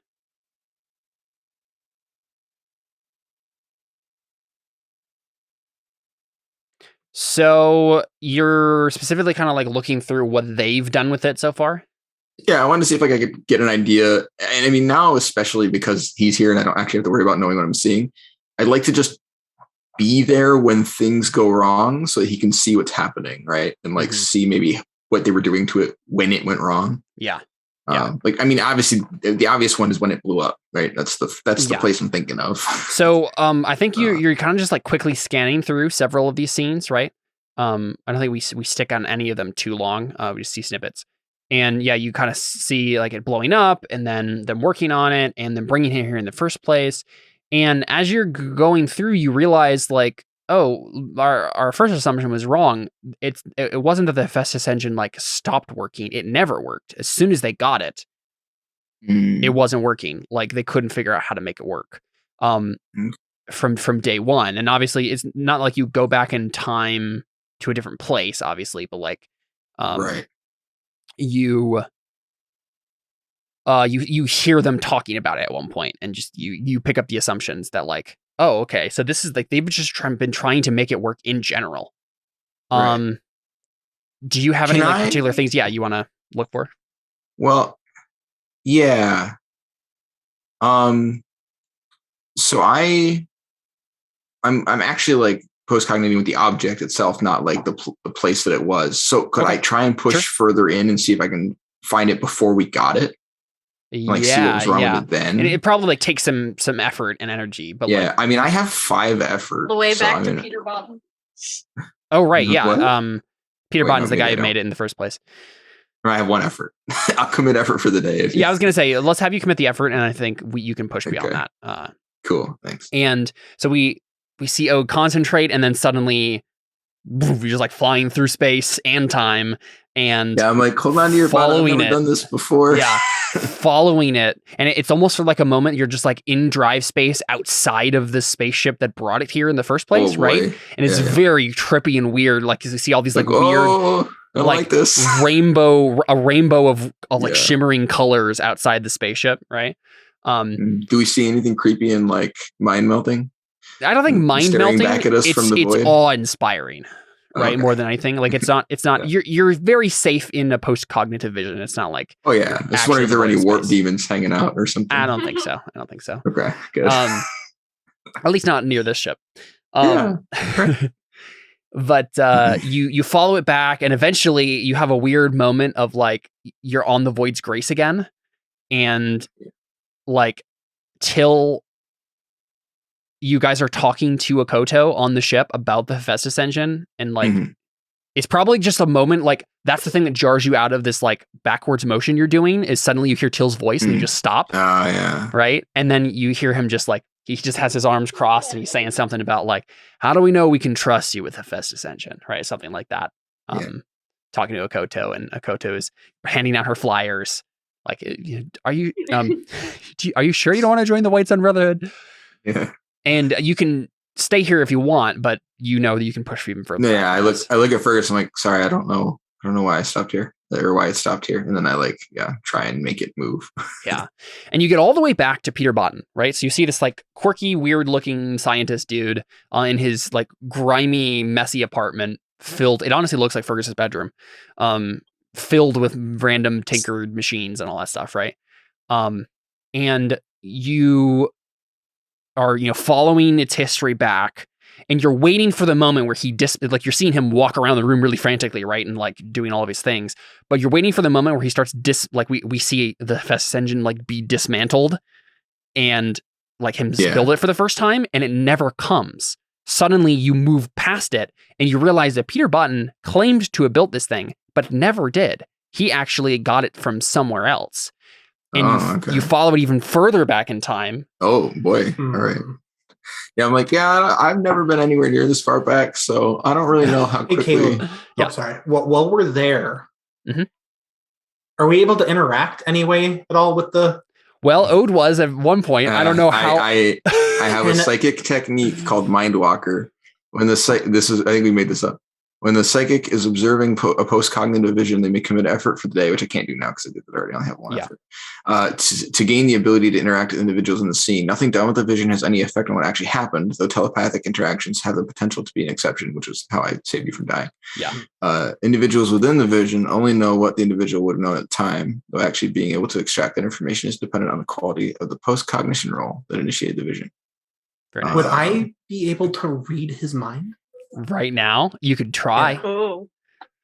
Yeah, maybe he could hijack my ability with his thing. Yeah, he's already hijacked it, right? He's already riding along it. So there's definitely a chance here if you roll a telepathy roll. There's definitely a chance you could do that. Should I roll the roll, or should we do where because normally it's him making a mental save to resist. Yeah, I guess I can do that. I have a character. Up to you. Either way works. Rolling telepathy would probably be much more in my favor, though. We could do that in character, do you want to play that on character? Yeah, what do you do? That conversation, I mean. You're saying to me? Yeah. Oh, sorry. Oh, let's break right here for a second. I'm gonna try something. Okay. What do you try? Oh. See if I can read his mind. I can usually interact with stuff if I try, but honestly, I think getting here was too. I don't think I can do both. But I don't know. Maybe you can. You're like super psychic and stuff. Go for it. I'll try not to kill us both. Yeah, I feel like if anything goes wrong here, it's probably not going to be your fault. Odin Fergus just dropped out of this guy's apartment out of nowhere. He's backwards in time. Yeah. If Evelyn and Till, when they visited his apartment, had looked in that one closet, they would have seen Odin Fergus's body. Gosh, that's horrifying. It sounds like a Rick and Morty episode or something. I don't know. Probably. It's awful. All right. So am I rolling, or is he making a mental save? Oh yeah, no, sorry. Oh right. Oh yeah, I was gonna say that's probably what it is. If that's how your thing works, then we'll just make the mental save. I'll double check. He failed. I'm not double checking. Yeah. He didn't have a very high saving throw because you guys were low level at this point. So, was kind of going insane too. It's true. Yeah, and no, this is the thing. I think this is the thing. boy. Fergus is the reason he went insane. Is because this happened. It's amazing. Because Fergus read his mind in this moment, he started hearing voices all the time, and he's just like going crazy, right? Yeah. He hears in the thing like, I don't really know. I've never tried that before. Go for it. And he's like, right, exactly. And then it keeps ringing in his head over and over again, and he can't get away from it. Oh my gosh, that's awful. Yeah. This is too much power for us now. Hey, listen, I have control over when this actually happens. I just thought that was fun. I meant as characters. Right, of course. Yeah. So Fergus, you read his mind, and you pick up the information that he found this on New Kazern, which is actually a world in the Silas system. Actually, wait, New Kazern is where you guys were. This is where Peter Button was actually. I think he found it here, but he found it in one of those alien ruins that Ode tried to get to with the tourism service. Yikes. Hey, that was foreshadowing for this. Yeah, exactly. That was totally on purpose. What if I told you it was? No, it wasn't. Dude, gotten that tour. I wish. Yeah. But yeah, he managed to find it in one of those weird ruins, and had been trying to figure out how to make it work. And so if Ode follows it back, right, even further. I mean, how far can I only have a +1, so I'm cool with you being like, this is as far as you can push. No, I want you to push further. Okay, like I'm all right, then I'll do it. I just for balance sake, I just want to make sure I'm not overdoing what I've paid for. So I have, as the GM, I have complete control over how far you can actually push with these things. So that's fine. I'm interested in Ode pushing back pretty far here. He doesn't think he would. You're tracing the object of this history, right? Right. Yeah. The history of this object. I know what you meant. And you keep going further, so you get to the room and you see Peter Botten like grab it, and then it stays there, right? You're going because you're going backwards, and then you watch the rebirth of civilization on this planet. Oh right? boy! Because the ruins suddenly are in flames, and then the flames go out, and then it's like it was, and you realize these were never alien ruins. These were actually they were alien ruins in one sense. So you see in this post-cognitive vision a race of aliens, walking side by side with humans. Seems like they have a peaceful coexistence on this planet. And they're like, you get all the way back. You're seeing like all of this, and it's really confusing you at this point, right? Like you're just like, oh yeah, I have no idea what you're watching. First, like, I don't know where the brakes are on this thing. And I think it's probably a race of. So I think the Ode, make a notice roll for me. Oh, okay, good. The way these aliens look could remind you of something important. Way you look nice. Do we know aliens are a thing, right? We just never see them. Okay. Yep.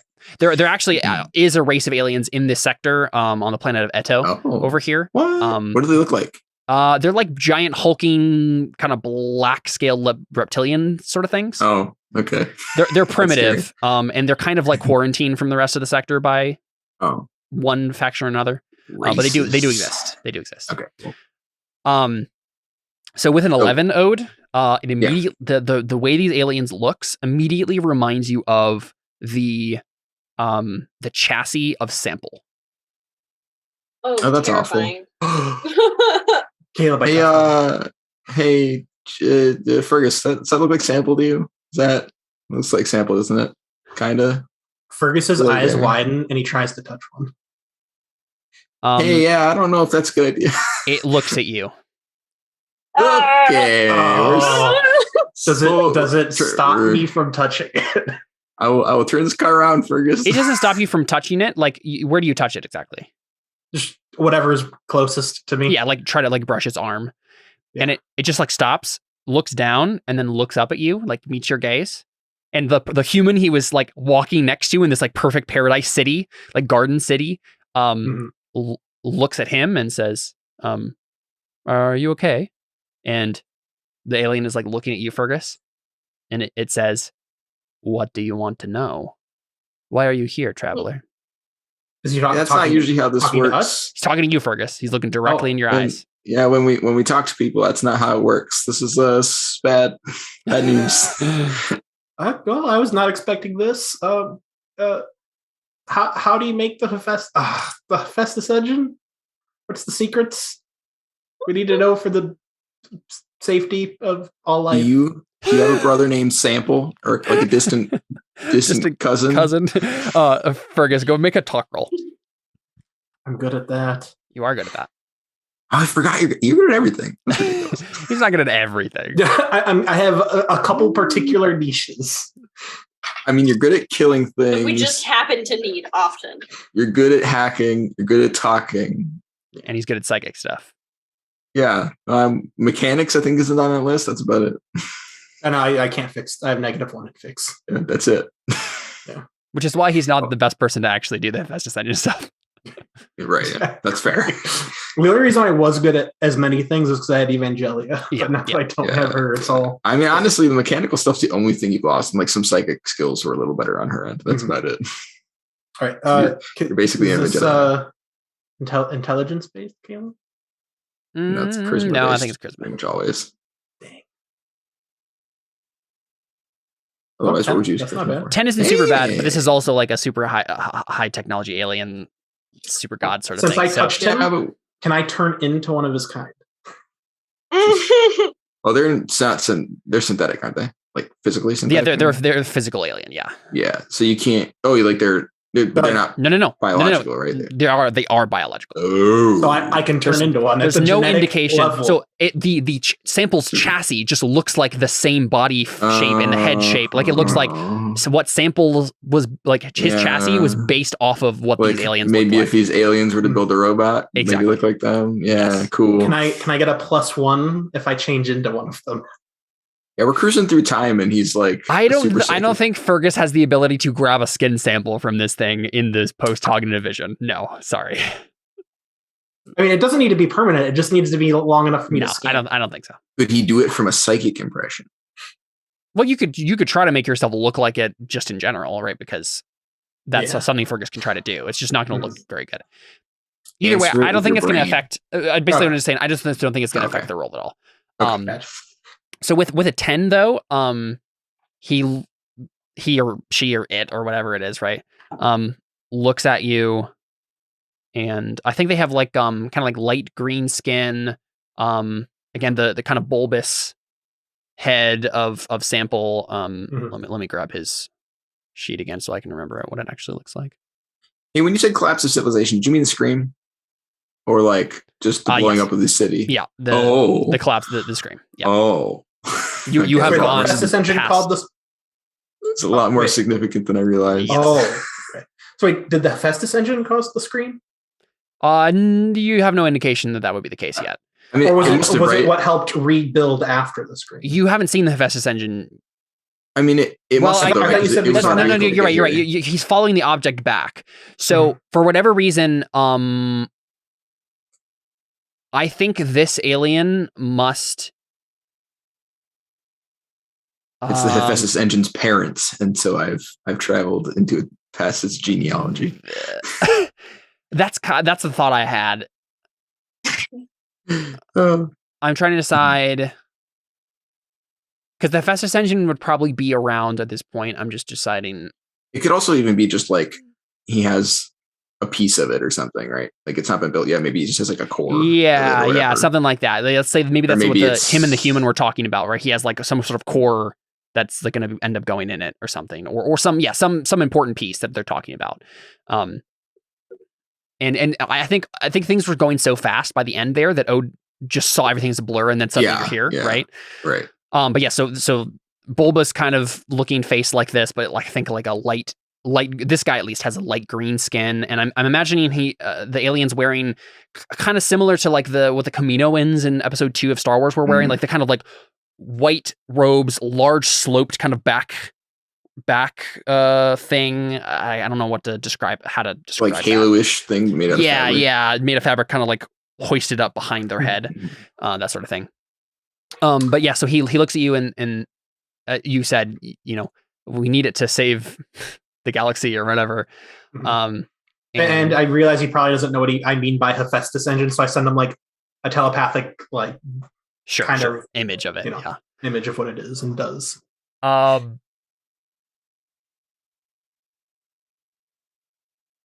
I think he says, I see.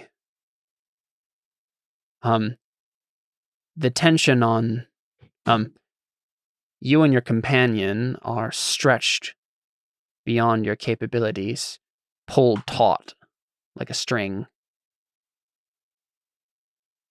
In a moment, you will snap back. The one thing I can share with you, in the brief crystallized pieces of time we have here, is this. The secret of the Hephaestus engine, and yes, of all technology. I'm trying to think of the kind of esoteric way he says this. That's like not going to be as straightforward as you would like, but is still going to be the secret. Yeah, he's secret of all technology, and he pokes you in the chest. He says, "It lies within the heart of men," and then you guys are all the way back, and you just vomit instantly. You both are just like puking on the ground. Is Dakota still in the room? Yeah. She's like, "Oh, what's happening?" Just is projectile vomiting. Am I in his body now? No. This is really weird. Yeah, it's like one of those scenes in Family Guy that goes on for like 5 minutes after it stopped being funny. We just keep vomiting. Koto is very disturbed. She's just like, wow, oh my gosh. Oh, well, that was nuts. Well, yeah, so bad news. It's broken. I need to go lie down. Does that mean anything to either of us? Probably. I mean, I'm sure not. it means nothing to me. Yeah. So, I mean, Fergus, you can make a roll if you'd like to. I'm thinking like a notice with wisdom. Philosophy roll. Oh. Or a no with Hey, wisdom. can I roll that? Both, either, yeah. So, Ode, go ahead and make a notice with wisdom, and Fergus, make a no with wisdom. I make a no with intelligence? No. Wisdom's my worst stat. All of my stats are my worst stat. 10's not bad. I can roll today. This is cool. All right. No. With wisdom. Ooh, yikes. Nope. So what happens here, right? This is Fergus trying to think through philosophy and Ode just having a gut instinct about something, right? Okay, yeah, that makes sense. And the gut instinct you have, Ode, is like this strange and overpowering feeling of like shame and unworthiness. Like somehow you know that you can't make the Hephaestus engine work right. And that's part of this secret is like, you're just not good enough a person. Like there's something there, right. like, and the way you know it is just like knowing yourself. Mm-hmm. Yeah. See, I turned to Koto and told her it was broken or whatever, and I tell her I gotta go lay down. And then like in our brain connection, like, hey Fergus. Yeah. Did that mean literally anything at all to you? Well, not to my brain, but I've got this weird feeling like it's not ours, or like we're not, like we shouldn't be, you know? I don't know, it's hard to explain, but I don't think the Hephaestus engine was meant for us or something. I don't know. Maybe it's an impression I got from the sample alien or something, but I don't know. That's all I can think about. I'm like, kind of feel like crap and stuff. I mean, other than just vomiting. That didn't help. But I'm sorry. I don't know why I projected that mentally.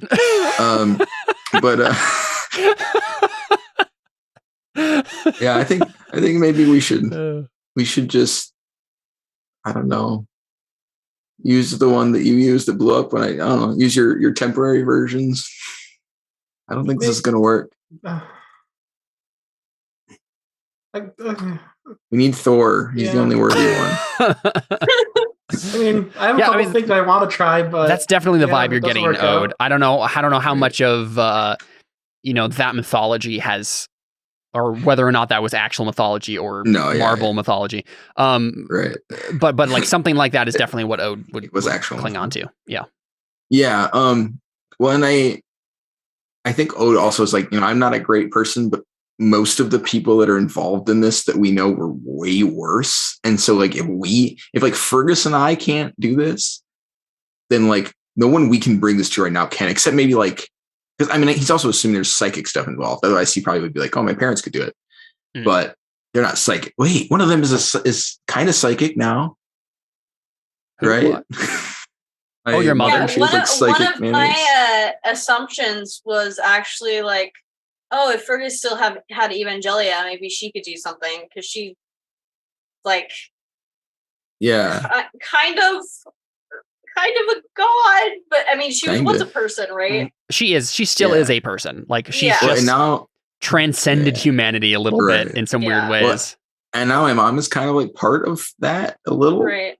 So yeah, I mean that might spring to his mind, but I don't know that he actually wants to suggest that because the last person who did this blew up. So yeah, you don't want to have your mom just like touch it and immediately blows up. I mean, to be fair, Fergus could probably fix it, but I'm not going to watch that happen. So you think it was can only be used by those aliens? I mean, I think you probably catch me thinking like, hey, everyone we know sucks or is like at least as bad as us. Immoral or yeah, like, as people, right? And then he's like, I mean, except my parents, but they're not psychic. He's like, well, maybe my mom's psychic now, but I definitely like, he's not intending to transmit any of this, by the way. He's like thinking to himself, but you're just getting it anyways. Mm-hmm. And he's like, I mean, but I definitely don't want her to blow up, so I'm just not going to say anything. And then out loud in your brain, he's like, yeah, I don't. Sorry, what was your question about the alien? If you think only the alien could use it, like his species, but you're going more of like a morality sense. Yeah, like his like internal thoughts that you're picking up definitely in that giving that vibe. But I think he's like, yeah, I mean, maybe, or maybe they're like super nice people and that's why they can use it. I don't know. But you know what? That actually helps a lot. I've got even more ideas now. Thanks. I promise not to blow stuff. If I think it's going to blow up, I'll stop and just, make the other one that explodes. Okay, I appreciate that. Yeah. Thanks for riding through space time with me. Thanks for not killing us. Yeah, I mean, yeah, no problem. Pretty sure that only didn't go wrong because you were there. But yeah. Also, I think that was like the scream and stuff. Yeah. Did the scream did we get anything from like the scream, Caleb? You didn't sense any like psychic things or anything like that. Yeah, it was the most you got. Turn to fire. Exactly. Right? You watched the empty ruins turn to fire and then rebuild themselves into a paradise. Right. Right. So a huge fireball basically just bowled them over. Just went in reverse. You saw it go in reverse. Yeah. Right. Mm-hmm. That's Hey, wait, didn't I tell somebody I was going to see the screen? Very literal out of the ashes sort of situation. Right, yeah. Oh, yeah, I told my dad I was going to look at the scream, right? Mm. Yeah, I just going to mention that. Anyways, yeah, that was nuts. I'm gonna take a nap. I don't feel so good. Yeah, I'll work on this. You know that feeling you get when you've been walking on a treadmill for 40 minutes and you get off, but it feels like you should be moving? Yeah, I have that feeling, but like with time. Yeah. I'm starting to get used to my mind and psychic body being destroyed on a daily basis. Yeah. Ode, it's like you look at your like little smartwatch and you're weirded out when the time is going forward. Yeah, right. You're just like, that's not right. That's not right. Yeah. You're feeling the inexorable march of time very profoundly. Yeah. Getting older instead of younger. And I'm like, what? No. Yeah. I go lay down. Cool. Oh wow, it's already 8:41. Yeah, I was just thinking the same thing. Holy crap, that flew by fast. Yeah, that went. I feel like I've been talking too much. Quick. I'm gonna shut up. That's what happens when you go back in time. I suppose so. All right, so I'm gonna rapid fire all of Fergus's ideas, and you can shoot them all down very quick. Go ahead. He's gonna just think of it very figuratively and just like put some blood on it, see if that does anything. Because inside of man, the heart of man, find a living heart, and no.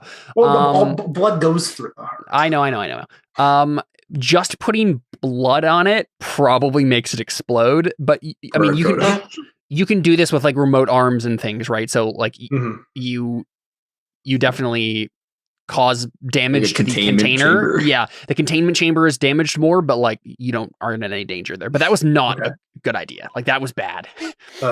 It definitely instantly reacted to that in a bad way. Can I bring Evelyn in here so she can just tell me all of the outcomes of what I'm about to do? I suppose you could. Yeah, contact Evelyn. Okay. So this is the question, Fergus. Did you put Evelyn in your unity of thought, and if so, when? She's technically already in. Since we've practiced she's already. You're right. This is just an upgraded version of your psychic link. But like, when did that happen? Because like she wasn't in it for a while, right? Because you guys were parted from each other. Yeah, it's as long as like they have practiced it for a week. You can just initiate it yourself. Yeah, got it. Okay, perfect. To initiate it, I think they need to be within planet range now. And she is, yeah. I tell Evelyn and Ziva to both come here. I need their help. They probably also have to be willing, right? Was she willing to let you hang on her mind again?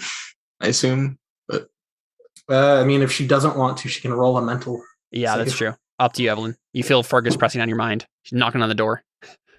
Hello, anyone in there? You want to go first next time we get to someone is at the door. Someone is at your mind door. I need you to make sure I don't kill everyone. He wants you to see the outcomes of him testing different things with his Vestus engine to make sure it doesn't blow up every single time he tries something. Yeah. Oh, gotcha. Yeah. Okay, yeah, that makes sense. Yeah, I also call Ziva. I don't have to be in the room with you though. I can just do it. Yeah. Okay. That's I call Ziva as well. To actually, help. Doesn't it have to be from your perspective? I think you do have to be in the room, right? You can't be so like, I have to decide to go there, but I never actually have to. oh, okay. And in fact, I could decide to go there in a year and still be able to see it. I suppose that might be true. Either way, yeah, we'll let it slide for this time. I need to look up that again. But so you're having Ziva come there for? So she asks like, "What do you need me for, Fergus?" We're just doing some experiments with the Festus engine, and I might need your help. Is that going to be dangerous, Fergus? No, we're gonna have Evelyn look into the future and make sure I don't kill everyone before I actually do anything. Oh, okay. Yeah, that sounds good. All right, I'll be there soon. So you Ziva's in your mind. What is she helping with specifically? Too? Yeah, I can have up to 6 other people. So that's our entire crew, and then I guess my brother. Nice. So that's 1, 2, 3, 4. My brother and I guess Vigo. Nice, cool. That's our and Crawl. Ode went back in time and had you put him in the Unity of Thought after. Okay. So Ziva, shows up. And she has, I think since Dylan talked to her about this, she usually doesn't wear her like combat field suit, but I think she is in it now. She has her mag pistol in its holster and a monofilament blade in the other side of her belt. And she is trying to like keep her posture straight. And she's like stepping up to you and she says, "What do you need, Fergus?" Well, we're going to just go through a list of ideas I have with Evelyn first. Actually, I am there. I have something else I want to put in. Okay. Yeah, Evelyn shows up then too. I have some more character development. Ziva gives you kind of like a smile, like without any teeth, just kind of like a hi, like hope you're okay. Yeah, she doesn't pay her much mind. I figured. Not in like a rude way, but just in like an incapable of feeling emotions right now kind of a way. You're ready? Got all your effort for today saved up? Jared. All right. What'll happen if I put my like blood into like the main core power source thing? And do you have to do effort to do these things? Yes. And what she says is, I don't know. Can you use your power? Yeah. Hello?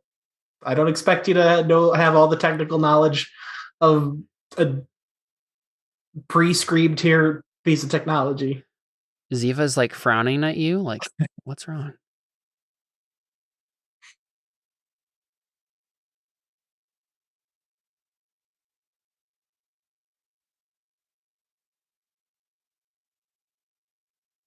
We didn't hear that for some reason. Oh, I don't know. So you can't use your power? Can't see anything. Ziva looks at you, Fergus, like really concerned, like, uh-oh. Okay, I guess I don't need your help then, bye. Wow. Harsh. No, I'm kidding. Yeah, Evelyn just kind of like, Did you use all of it or all your power for today, or I don't know. Evelyn, what's wrong? Ziva says. I'm glad Ziva's here. I can't see anything. And she like stumbles and falls to the ground and passes out. Oh boy. And we hard cut there. Yeah, it's been some No! Facebook messaging happening. Yeah. Yeah, buddy. Love it. I want to end there. Nice. Love it. Cool. Yeah, we'll go ahead and wrap it up there. Do an after Wait, show. time out. I